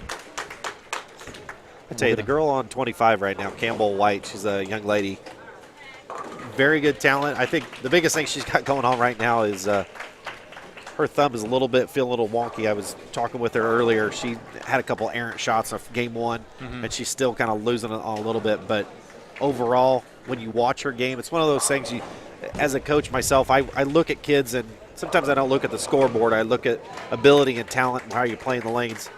With her, I could tell she definitely struggled a little bit getting that ball to come off her hand clean, but definitely one of the better young ladies as far as bowlers in the state of Indiana. She's definitely a name to be watching out for. She's doing junior gold this here in the next month or so.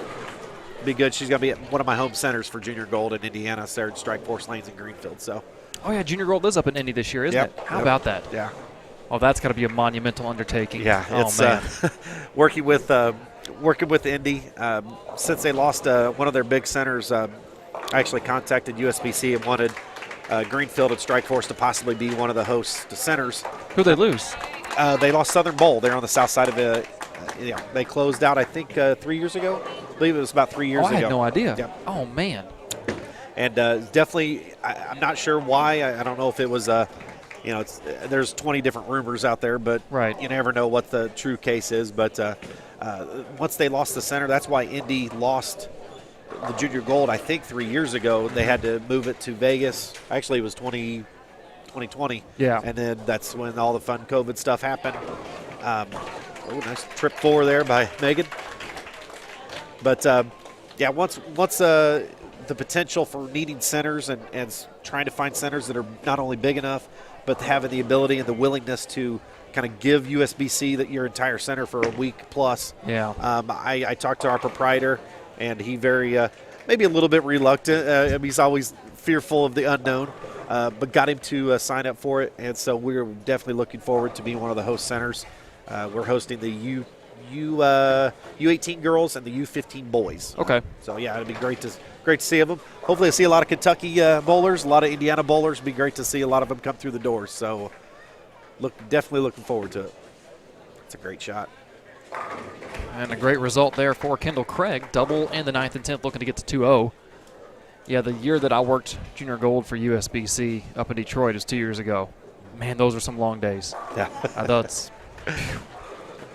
I've already talked to my dad about bringing a trailer out to the bowling center. I said I might just need a place to crash because, working until probably 11:30. Need to be back at the center at 5:30, 5:45. So even though I'm only 20 minutes away, be nice to be able to get at least an extra 20 to 40 minutes of sleep Yeah, from one night to the other. The good thing about doing the broadcast is once the last squad was done, I just shut everything off, covered it up, went home or went back to the hotel. Right. But we had to get there, an hour plus early to get everything hooked up, run, make sure there's no bugs in the system. Right. So you're looking at leaving the bowl at midnight, and we were getting back at 5:30, 6 o'clock. Yeah. Fun is right around my corner, that's for sure. She's got a great shot there. She got one of those things, like I said, keeping it simple. Love the ball motion on her shot. She looks good.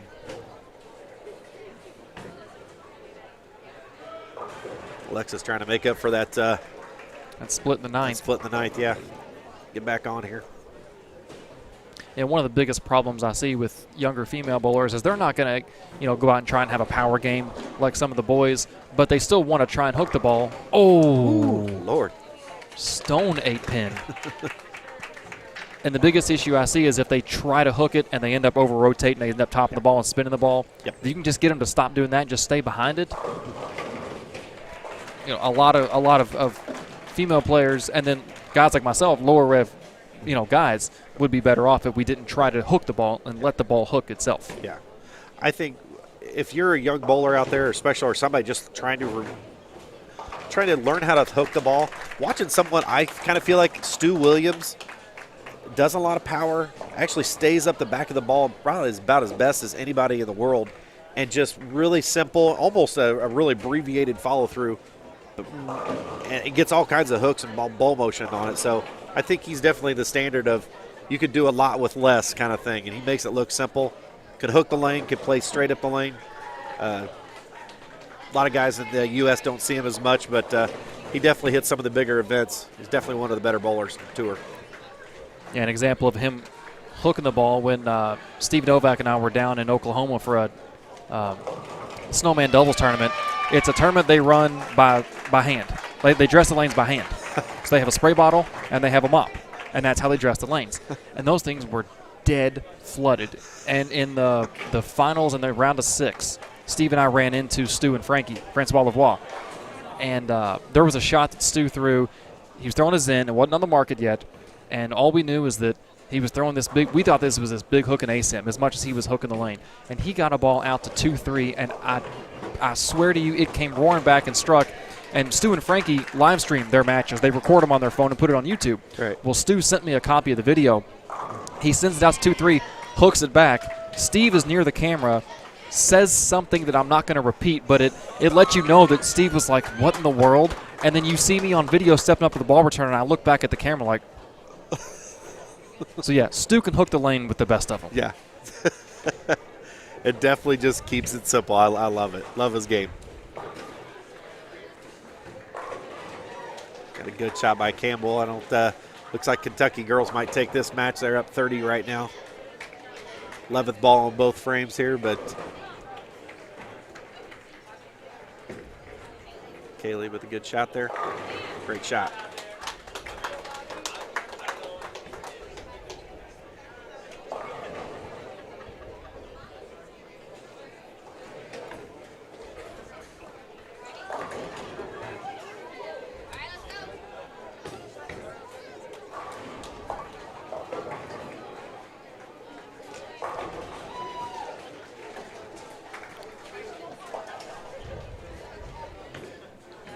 See if Kayla can finish this out. Yeah, Two five good of the, shots. trying to get 5 of the back 6 here. Looks like she's migrated a little bit further left than 5, more to that 7-8 range. Yep. Good finish to the game. Definitely.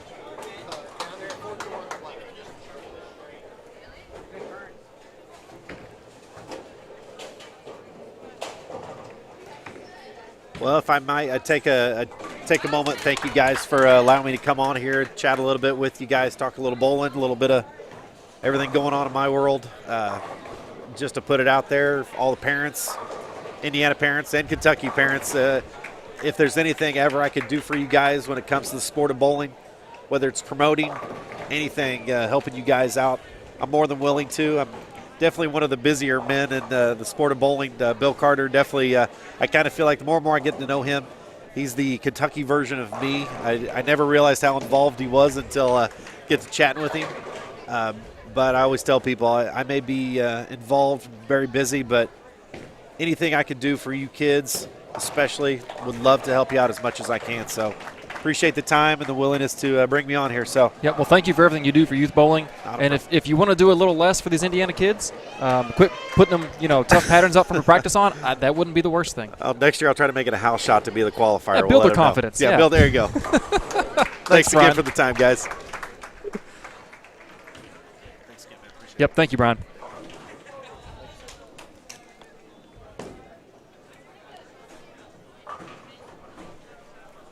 All right, wrapping up game number 2 all throughout the house. A couple of pairs already into game 3, 3 and 4 frames in to game 3. So this is not for the total pin aspect, this tournament's a marathon because you've got, 32 players bowling 3 games each, so you're looking at 96 games. So, yes, it is a marathon in that aspect, but for the kids, it's a sprint.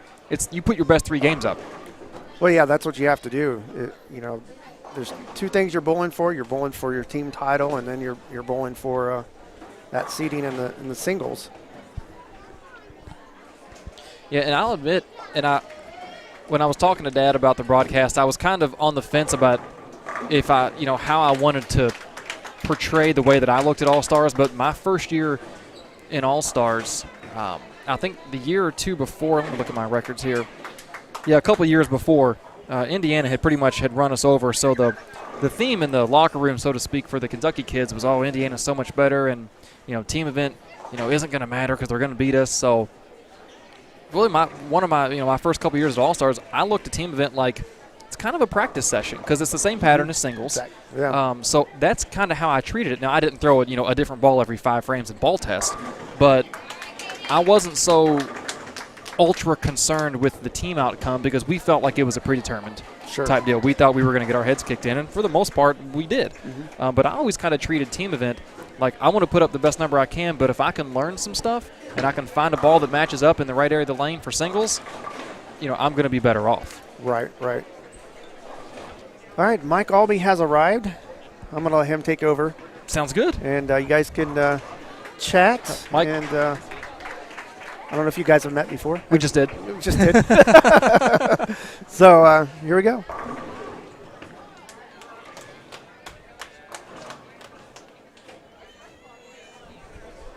Well, introductions are done. We'll welcome in PBA Hall of Famer Mike Aulby. Mike, welcome in. Oh, thanks. Good to be here this morning. You guys have already warmed up and kept it going here. Oh, yeah. That's good. We're 2 games in. We're rolling right along. So you've been here about a half hour. What have you been able to watch so far? It's funny. It keeps changing. As I first started watching, I thought, wow, looks like they've got them figured out. And then, wow, they look like they're not that easy either. At first couple shots, must have been some really good shots because they were perfect. And then got a little inconsistent there, but a lot of splits and make good shots. Looks like you get rewarded, but there's a lot of pitfalls out there, it looks like. Yeah, and that's kind of what you want for an event like this. You want the kids, or if it was an adult tournament, you want to be rewarded for the good shots and penalized for the bad shots. Yeah, and it's a lot of times when the scores get too high, then it takes away from the talent of the players. And obviously this is the top from Kentucky and Indiana, so a lot of these kids, it's amazing. I mean, they could compete at the adult level for sure. But like most tournaments, spares are very important, and I see a lot of single pins being missed. But a lot of time, too much effort is put into the strike ball, and they kind of forget to make sure they get their spares. Yeah, that's one thing that I was taught by my dad at a young age, and I've tried to pass that on to any players I've ever worked with, is don't let the results of your first shot cloud your preparation for your second shot. Yeah, it's basically one shot at a time, and once it's out of your hand, you can't change it. You just got to focus on the next shot, and that means the spare. So for those of our viewers who don't know, what have you got going on up in Indiana? What are you doing these days?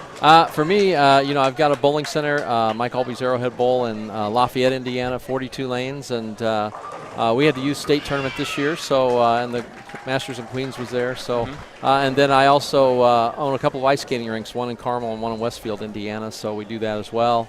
But then I'm the president and chairman of the board of the trustees for the Bowling Museum and Hall of Fame out of Arlington, Texas. Okay. So plenty of things going. And Louisville's going to be. We'll be here. I'll be back next week. It's Bowl Expo here in Louisville. Yeah, that's exciting. Yeah, I'm looking forward to that. Yeah, it is. I'll tell you, especially after knowing where I was doing last year, which was sitting at home. So, right. Looking forward to seeing a lot of people I haven't seen in a while. Yeah, I had never gotten the opportunity to go to Bowl Expo when I was living out in Vegas 2 years ago, working the OC. Bowl Expo was there at South Point, and I got to go to a little bit of that. Yeah. But I'm excited to see more of it now that it's in my hometown. Oh yeah, it's great. It's like I said, you'll see all the dignitaries around from the bowling industry and the companies, and it's just a lot of fun, and you can learn quite a lot there. Yeah.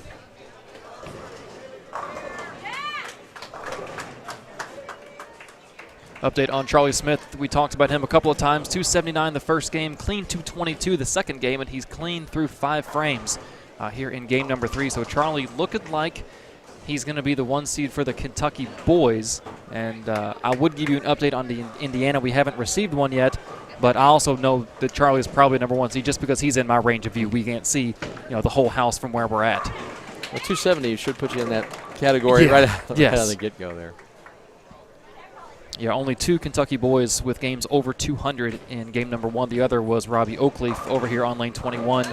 He could have gotten to 227 game 2, but split the 10th.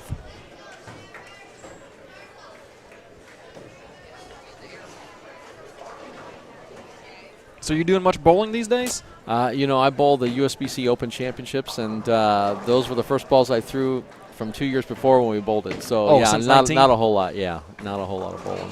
Well, you've got enough. I'm around it going on. a lot, but I just don't throw it. So you've got enough going on off the lanes. It sounds like. It seems to be that way at this point. We were in Vegas last week for the Extravaganza tournament, which is one of our largest fundraisers for the Museum and Hall of Fame. So it's a great event, interesting format where they basically bowl doubles format, and the format is not divulged until they get there. So you bowl one frame or one ball every frame, and one game could be odd, so anything you get odd counts. Anything even gets 0 for the frame. Strikes never count, and so it neutralizes the talent. So you just never know who's going to do well or not. But it's a great, and I've never seen a tournament where people leave and everybody's got a smile on their face. Right. And it's there's $25,000 in total prize money, $3,000 to the winning team. And there's probably out 40 or 50 bowling balls that are given away, and it's just a fun. And the Red Rock is such a great casino and hotel and bowling center. And John Lazito, the proprietor out of Nebraska, is the one that devises this. Every year it's a different one, and I'm not sure. You never know what kind of mood he's in because it seems diabolical when you see the format. I'll tell you, but it's a lot of fun. I finally figured it out because nobody brings their own bowling balls. They just bring house. They use a house ball. So under that format, strikes don't matter. I mean, we always do the warm-up form, so when they introduce it, so that the people can see that we would think about playing. So they always have some Hall of Famers there, and I think I finally figured it out to a degree. I mean, it was like the even game. I just got a 12-pound house ball and hit the pocket and left 7 9s all day. So.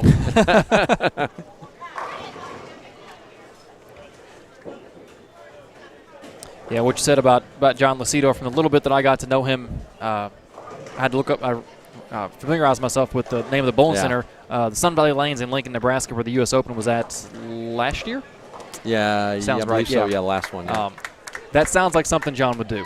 He is a great ambassador for this sport, and he's always looking for ways to make it better and for people to have fun. And he's enjoy done it. a great job there at his lanes. I mean, they're beautiful.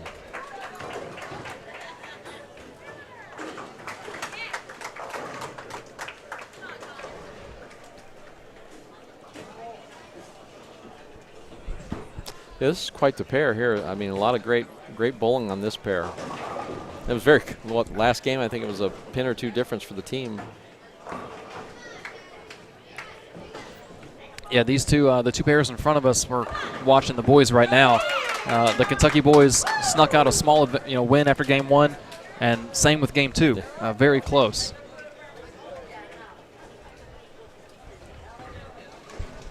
And we have some score updates after game number 2. Let's see if we can decipher this. The Kentucky boys. Kentucky has taken the lead overall. How about that? Looks like the Kentucky girls closed the gap to the Indiana girls They were down by almost 300 after game 1. The Kentucky girls trail the Indiana girls by less than 100 now. It's like 93. And the Kentucky boys extended their lead over the Indiana boys. The Kentucky boys lead Indiana by 200. So Kentucky with the overall lead, 11,313 to Indiana's 11,207, 106 pins.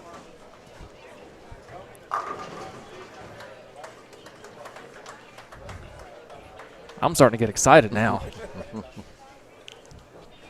We've talked about Indiana's just flat domination in this event over the last 16 years. Kentucky with only 2 wins since 2005. They won in 15 and 16, but every other year has been won by Indiana. It'd be nice for Kentucky to get off the schneid here in our own state. First broadcast I've been able to do with Savage Bowling. First broadcast I've done for All-Stars. It'd be a good year to get a win. You know, it's the first one for me too, so I don't know. I'm from Indiana, so. You know, if we were in your state, I'd be okay with them winning, but no.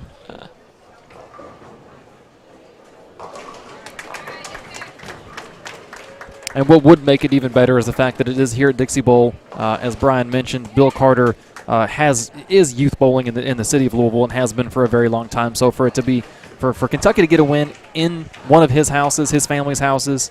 Well, you like to hear the support. I mean, that's the bottom of the pyramid that we need to grow continually is the youth. So it's a challenge, and it's great when proprietors are willing to do the extra mile for the kids. And what a great event between the volunteers from Indiana and Kentucky. Just to continue to have this event is a great opportunity for the kids. Yeah, it keeps them engaged. It gives them something each year to look forward to. It's a good competition too. I mean, it's just you can't not get into events like this and not learn, whether it's pressure situations or conditions. It's just always a learning event as well.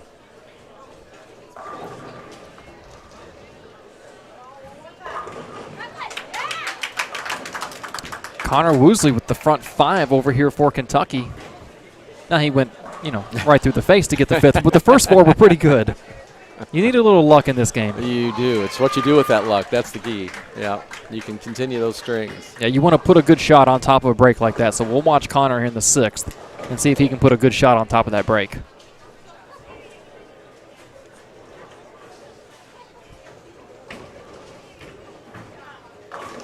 But you know what I have noticed is since I've been here, which is a short time, is the camaraderie between the teams and the states and just everybody here involved. It's everybody's kind of rooting for each other, and that's the best part to see, really. And Brian said that the Masters in Queens for the youth was one of the first tournaments that was held after COVID was lifted, and he said part of the best thing about running that tournament, being involved with it, was watching the kids interact with each other, how much fun they had, not even worrying about the bowling, just back in the pit area and the settee area, being able to enjoy each other's presence for the first time since COVID and getting back on the lanes. And I think it's something that the kids, whether they know it or not, they've missed it. Yeah, and I think, like you said, you see that real quickly. Like, the adults, we all know we were still continuing to work and things. Well, the school was, the kids' schools were either hybrids or all over the board. So just to be out and around and face-to-face and not a Zoom call or any of those type of functions, I mean, it just has been wonderful.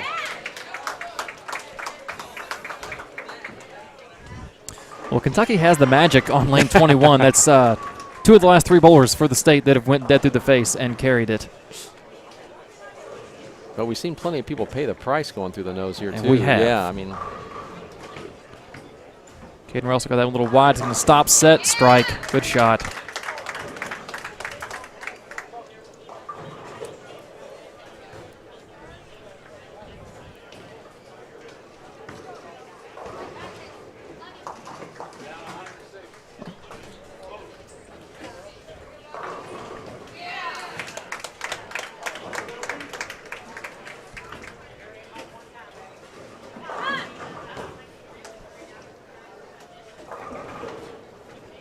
Looks like game 2, only one Indiana boy was plus, and that was Caden Russell right in front of us with 204. On the flip side for Kentucky, 1, 2, 3, 4, 5, 6, 7 players for Kentucky were plus game 2. So there is where the... You'll make some ground up quick doing that, that's for sure.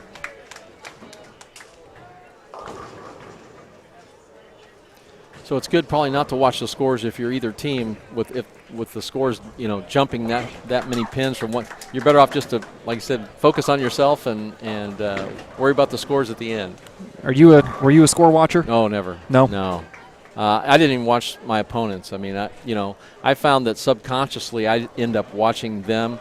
So when John Gant or Steve Cook or some of these lefties that threw the ball with a lot of power, I'd find myself trying to overhit it, just subconsciously. So I learned it real early just to kind of keep my head down. I didn't need to see a good break my opponent got. It was more about me, focusing on what I had to do. And that's something I've noticed that Shannon O'Keefe does when she's bowling in a stepladder format or in a TV match, is she's got her little portable fan, and she'll throw a shot and come back, and she kind of puts her arms on her knees and gets the fan in her face and is looking down and does not look at her opponent. Yeah, I could almost think about anything but bowling. Where I was going to eat later, just to keep myself off that, and then when it came time to get up on the approach, then it was all focused on that one shot. Great shot there.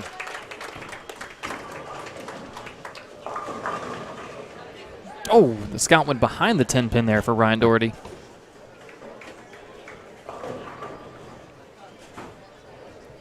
Connor did put a good shot on that break there in the 6th, left the flat 10, and then promptly missed it. So the first shot was good.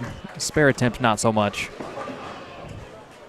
As we look here at the girls.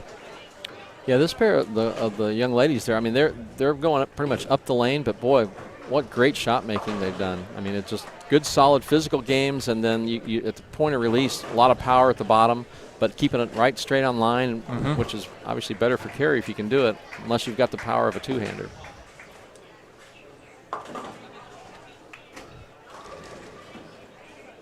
So I asked Chad and Brian, what are your thoughts on the two-handed style? It's phenomenal what, like a Jason Belmonte and some of the guys are able to do. Caden Russell for one. It's amazing what the kids can do with it. But, at first it was, years and years ago when I very first started, you're kind of skeptical because it looked like it was more of an opportunity to take advantage of some conditions that might give them more room and that sort of thing.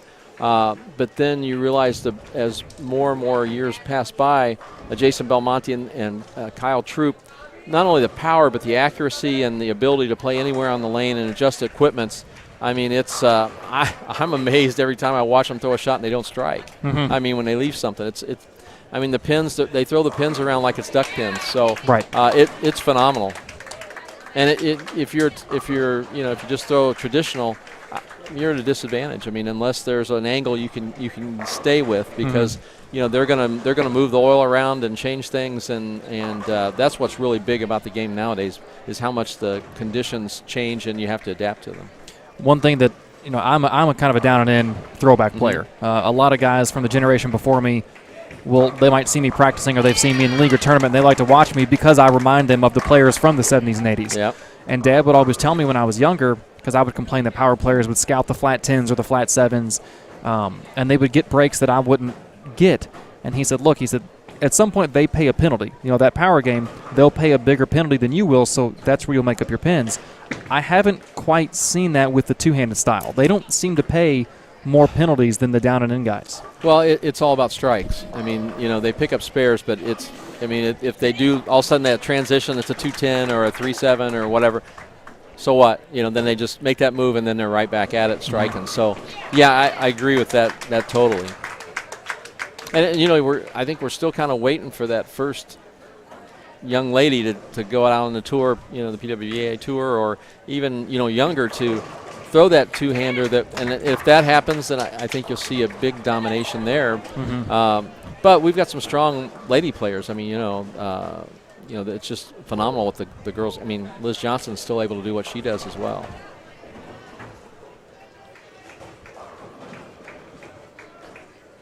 But you can definitely see the influence when you walk in and see how the bowlers here are throwing the ball. You can see the influence of the tour.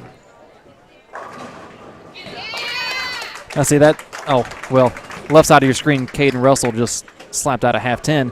That's a shot that a one-handed or a traditional lower rev player would leave. They would leave that flat 10.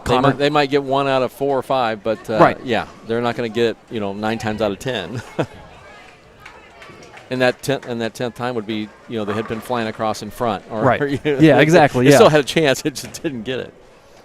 That's what I mean. Those are the ones you're surprised when it doesn't strike.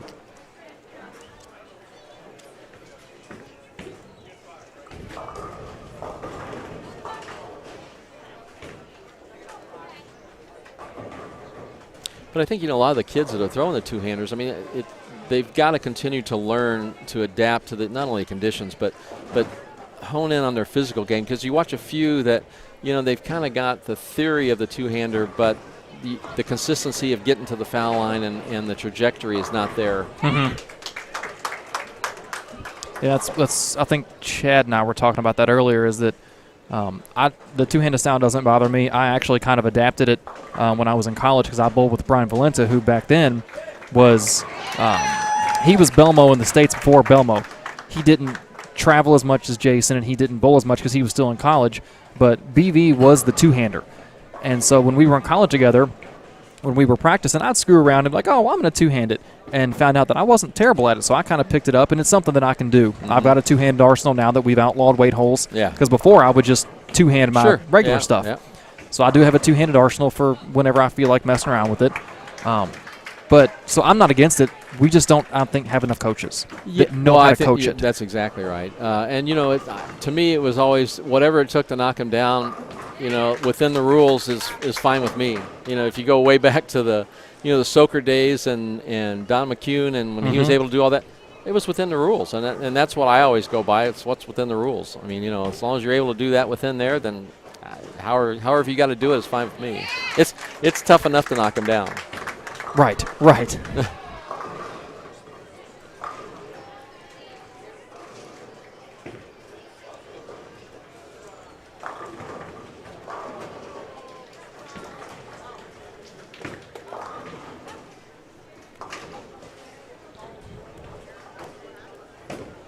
And while this event doesn't necessarily have a sponsor, we want to give a big shout out to the Louisville Derby Tournament over at Executive Strike and Spare. For as long as I can remember, the Derby Tournament and Executive have allowed all-stars, whether it was the adult reps or the players themselves, to come in and sell 50-50 tickets to support the Kentucky All-Star Fund. So big thank you to Jason Utchwall over at Executive Strike and Spare.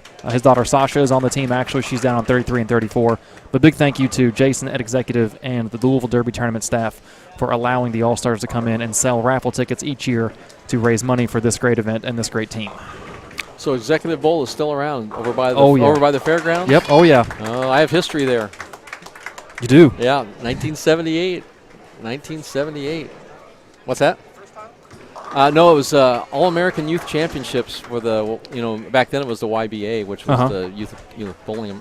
It was from the proprietors group, and so it was high school seniors only, and I was able to go down there and win the regional and then go to the national and finish second. So that was kind of my first really big break because I got to meet Billy Hardwick in Connecticut, and he felt I was good enough to try a tour back then. I went and visited him in Florida for a couple weeks and then started the tour the following season. So, yeah, it was a lot of fun. Sunny France and Executive Bowl, what a great place. Yeah, they just put synthetics in 4 or 5 years ago. I do miss the wood, though. I used a black diamond in 1978, believe it or not. If you've ever heard of a black diamond. Oh, yeah. Hard rubber Brunswick ball, but so it was way back then. Still friends with a couple of kids that I met there. Bruce Holland is a PBA player, won several regionals out of Maryland. So it's kind of a great event for me back then.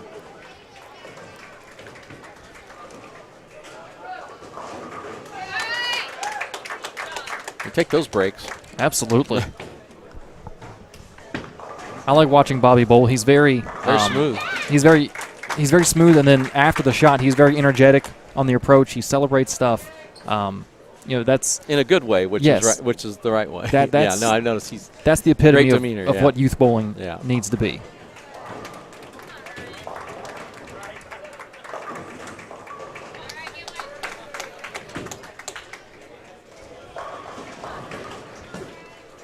Another close game between these two teams, but as we head into the ninth, Indiana has the advantage on count, on marks. Caden on a four-bagger, David on a double, Bobby on a four-bagger. Well, I mean, I think this is the pair that tells you the story. I mean, it's if you throw it good, you're gonna get some strikes, but it's not easy because there's some, like Caden had a bucket right in the middle of that. So there's ways to miss. It's just you gotta stay on it and continue to make good shots. And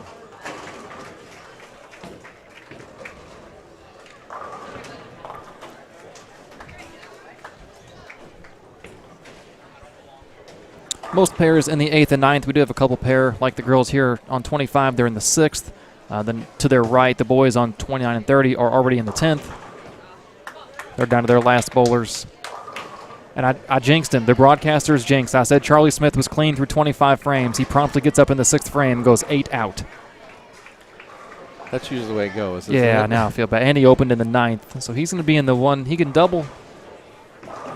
Goes Brooklyn. He's doubled the 10th. He can shoot 180.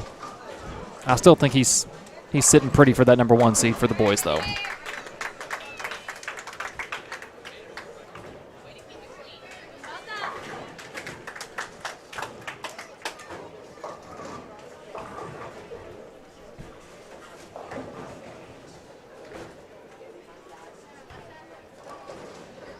Like for the Indiana boys, after 2 games, Wesley Boyd was +9. He was the highest Indiana boy after 2.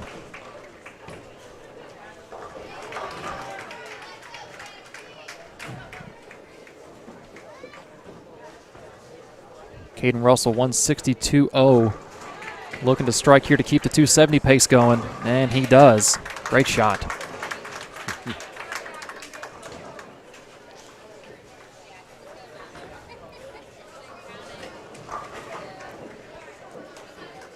For just having taken up bowling 3 years ago, he throws it really good. And he is such a worker. I mean, he practices and practices. And, yeah.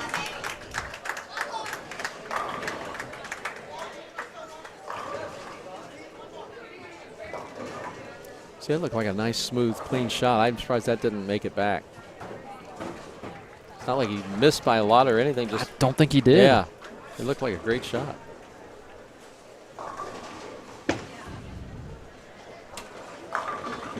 Trying to see what he's throwing. Oh, that could be why. He's throwing either a pitch black or a natural. So he's throwing. So Brooks is throwing urethane, and if that urethane doesn't see the front part of the lane in the right spot, it's not going to get the back. Nope. Oh, good run.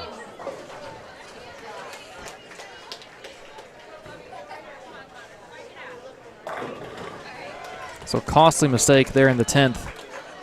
As the race is close, right at 100 pins between these two teams.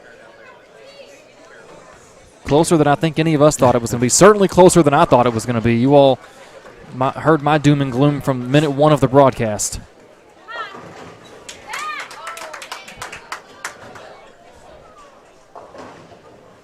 That's a big shot, trip 4. Yes, it was. First in the 10th. Bobby already doubled the 10th, got the wood that he needed. After back-to-back-to-back opens in the 3rd, 4th, and 5th. Bobby goes off the sheet for the most part to save the game at 2-11. Yeah, big save. Good shot from Connor. Great shot right there. Connor Woolsey. He's going to be in the 240s. Now that the pattern's kind of broken down, they're starting to see the shape and play the shape. We're starting to see some numbers get put up.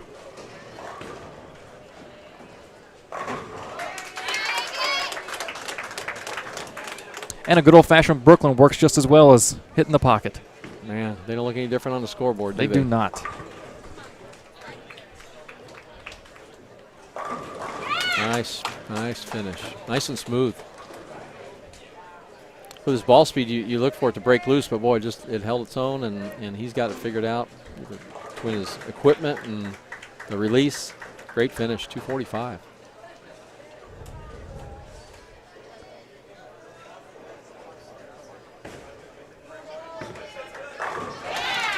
Just making that Brooklyn work. That's a good shot there. Got the ball out in front of him and gave it a chance. Took advantage of the break.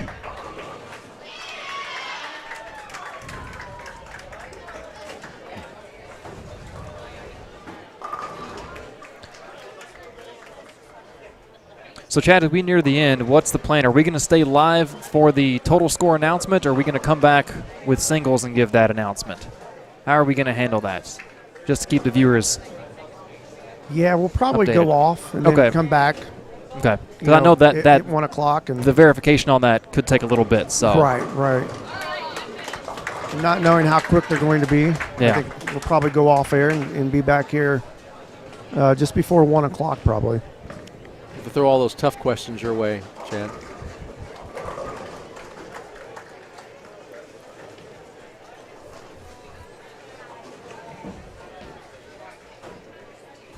It is amazing how close these two teams are. I mean,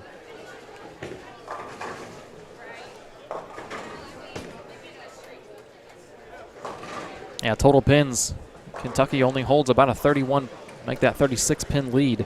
you know, especially when you're throwing two-hander. I mean, a slight miss with the amount of revolutions that they're getting makes it look a lot farther down the lane. Oh, good spare there.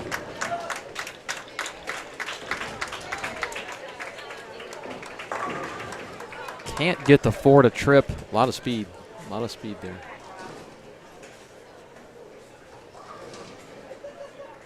So let's see, 10's going to be 35.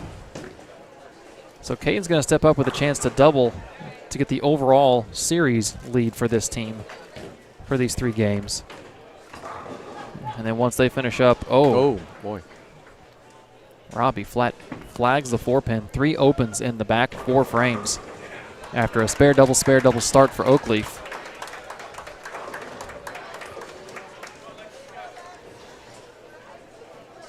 Now Caden just needs the first one with decent count on the second shot. Good shot. Good shot. Got it.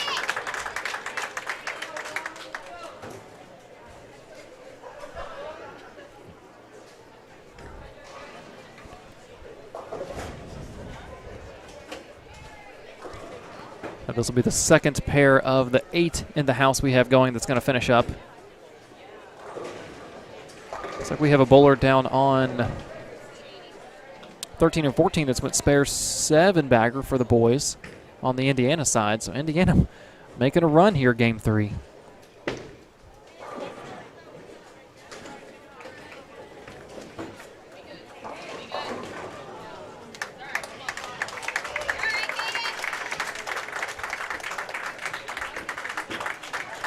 Yeah, not a lot of difference between those 2 shots for Caden. No. Yeah, I would look for that to start rearing back, but boy, it just a little bit farther down the lane and 2-8. Good game though. A fantastic game, 264, second highest game in the building today. That was an interesting look at that. I was expecting to play it more off a strike ball to get to that.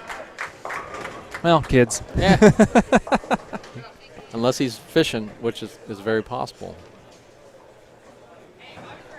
I would say if he was, he didn't catch anything. No. Now we flip back over to the girls on 25 and 26. Another close match here, separated by just 8 pins on the totals. And this group they get to the foul line so solidly. I mean, it's just a solid group from Kentucky and Indiana as well.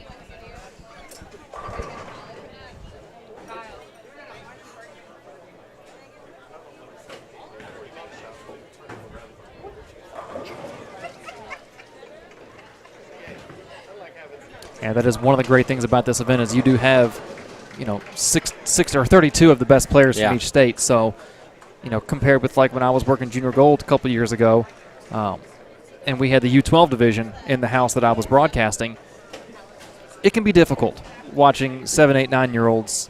There's a lot of upside to that. But for 4 games, yeah. But you come here, you're going to see talented players who get to the line well, who are solid at the line. And it doesn't matter where they're bowling at; they know what to do. And yep. They're not used to what just all in their home house and what the conditions are there. And but the younger ones haven't learned all that yet. Good spare. Good spare.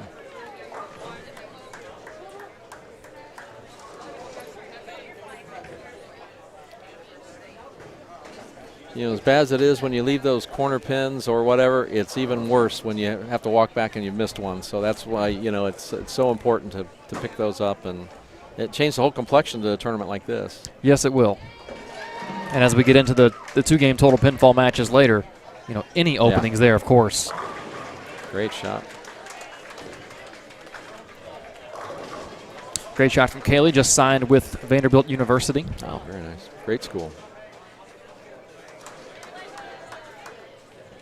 Not too far from here, right? No, down in the Nashville area, about 2.5 hours, depending on which side of Nashville it's on. That I don't know. If you're not going to Louisville, right? I mean, exactly. Yeah. Are you a Louisville or UK guy? Oh, Louisville. Louisville. Yeah. Yeah, I know that seems to be that's kind of a IU Purdue thing, you know. Well, it's funny you mentioned that because when I was looking at some stats last night, I was trying to find something to compare to the domination that Indiana's had over Kentucky in the bowling. And it's funny, Indiana All-Stars have won 69% of the matchups in this rivalry. The Kentucky basketball team, since '97, since this event started, the Kentucky basketball team has beaten Louisville 65% of the time. So a lot of us Louisville fans look at the UK-U of L rivalry, and we don't really call it a rivalry because Calipari has, at least the last decade plus, Calipari has dominated Louisville. Well, I probably should bring this up now that my son graduated from UK in 2012. So, well, we can't all make the best decisions, but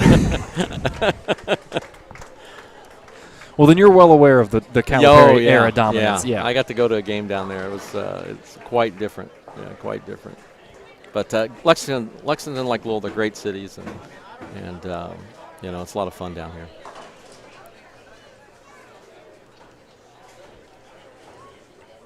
Unfortunately, just one bowling center left in Lexington because Big Eastland closed about 3 years ago. I find that amazing. Well, more than that, because the Bradley was at Ken Bowl for 3 and the executive this year, so Eastland closed 5 years ago. Wow. Yeah, so it's hard to believe, a town or city that big only has one just center. Southland. Southland is the only one left. Chad, sounds like we need to go invest in Lexington.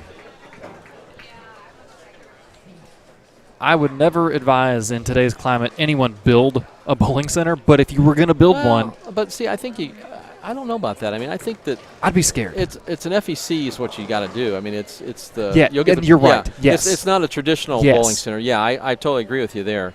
But an FEC would work for sure and probably do very well. But you know, it's just like anything else. It's getting the right climate for it and the right pieces to the FEC.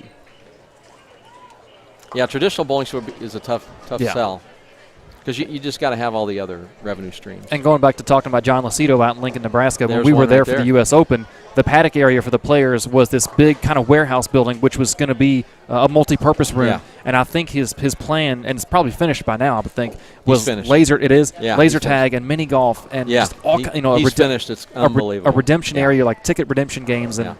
Yeah. You know, I'm sure he was a little concerned in the middle of a pandemic when he was trying to finish that up before that, you know, like a lot of us were, because you just didn't know what we were going to look like on the out if you come out of the tunnel there. Right.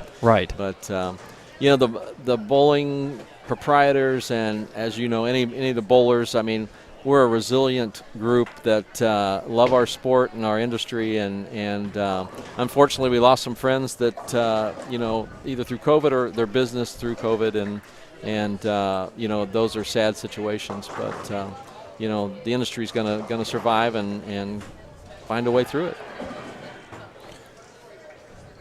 And like I said, it's great to see this after a year, you know, sitting back at home, and I know where I'd be doing right now. Right. If it was last year, I'd be at home, you know, waiting to see if I'm going to be able to open my business or even go to a store, you know. But boy, now that it's started to open up, man, I was just in Vegas. I was there May 1st for the opening of the USBC Open Championships, and you know, you go from May 1st where you still have to wear a mask when you bowl there, but you know, people were wearing masks, things were closed, it was very difficult, and boy, I went there last week and it was like the pandemic never happened. See, and I'm really jealous because we went and bowled the second weekend of May. So we had, you know, mask on. It's like you said, it's still mask on when you bowl, but it was masks on in the casino, masks everywhere. Mm-hmm. And I'm seeing Snapchats or Facebooks or Instagrams of bowlers like Anthony Lavery Spa or some guys from Texas I'm friends with that are going out there. And I think it was Anthony who put that he was out there a month ago. And, of course, everything was still, you know, restricted and masks and stuff. And he said, I'm out here now in June, and it's like an entirely different city. Yeah, you feel like you're if you wear a mask. I usually wear a mask just to when I walk into a place so I find out what the scenario is. Right. You know, you don't like the looks or somebody pointing at you. So, but yeah, it's totally different. And if you like buffets, South Point Buffet is like pre-pandemic. You go get your own food. There's no is it really? Distancing. Yeah, it's all back. Yeah. And the Garden Buffet at South Point. That's nice. It's pretty good. Yeah, we ate there last Saturday. Yeah, it was crazy. And we ate there when they were May 1st, and it was all spread out, and you had to have masks, and they served the food for you. So, yeah. Did they? And within 30 days, it's totally went the other way. Yeah, when we were there, we ate at 4 or 5 of the restaurants there at South Point, but we didn't do the buffet because every time we looked over, we were there Mother's Day weekend. They were always lined up, weren't they? Oh, man, it was crazy. Yeah. we had one guy that had to go, so we had to go to the buffet, so we all went, and because it's it's not about the bowling at that point. It's about the dinners and the food. It's about and everything the else. camaraderie and the stories, that sort of thing. Got to fade. Oh, didn't get out there.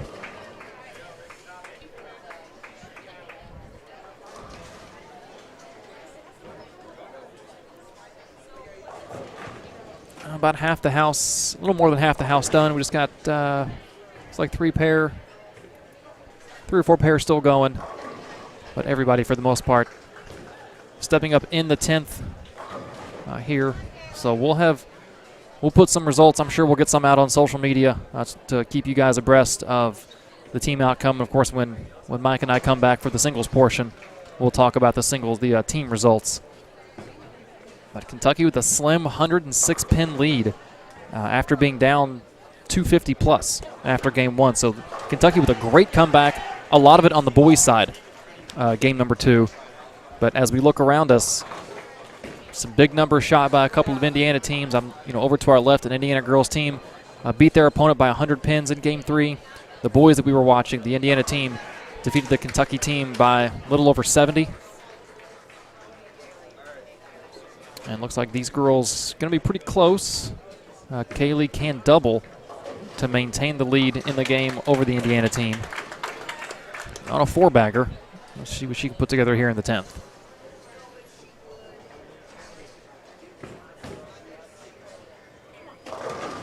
Oh, good break. Dropped it a little bit at the bottom.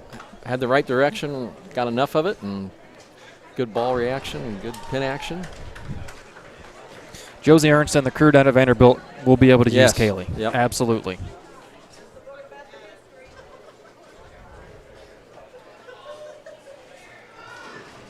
That is a stout crew at Vandy, I'll tell you that, between Mabel Cummins, who is now, I think, a junior. I remember when she was, lighting up junior gold many years ago. They got Caroline Thazier, who was the U17 girls champion at junior gold a couple years ago. They're going to have Kaylee. They've got some upperclassmen who are strong. That's going to be a tout NCAA team right there. Kaylee in the 220s with that double in the 10th.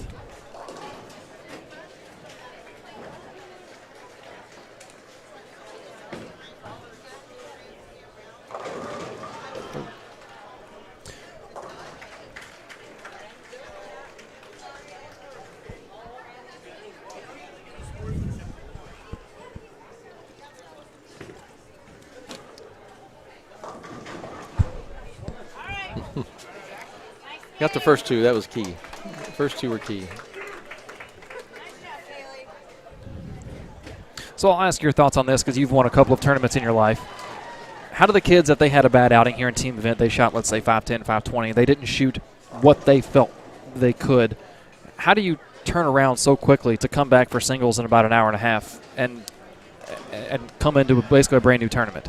Well, to me, I think that the important part is, if coaches are here, I assume they are, have a little discussion there. Not to get too in-depth into it because, there is a time to kick back and just kind of let yourself, vegetate a little bit and just kind of just relax and then right before, half hour before, you start gearing back up and getting yourself in that mode again.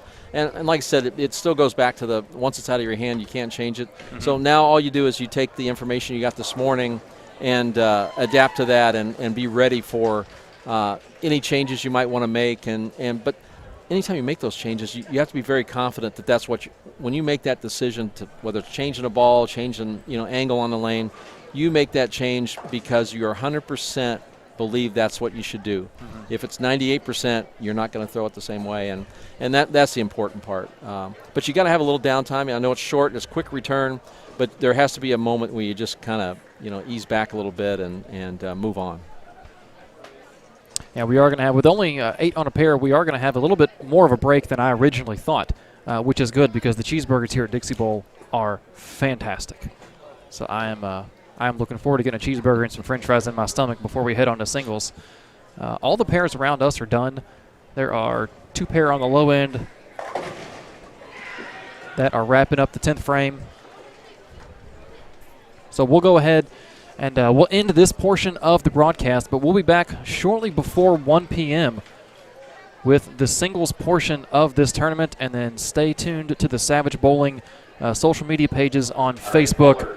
We will give you an update to the team totals as soon as we have one. I want to thank Chad, Brian, and the Hall of Famer himself, Mike Aulby, for joining me in the booth. And Mike, we'll be back for the singles portion. Looking forward to it. Thanks. All right, we'll see you all in about an hour and a half. So stay tuned. Savage Bowling TV here on YouTube. For Mike Aulby, Chad Lester, and Brian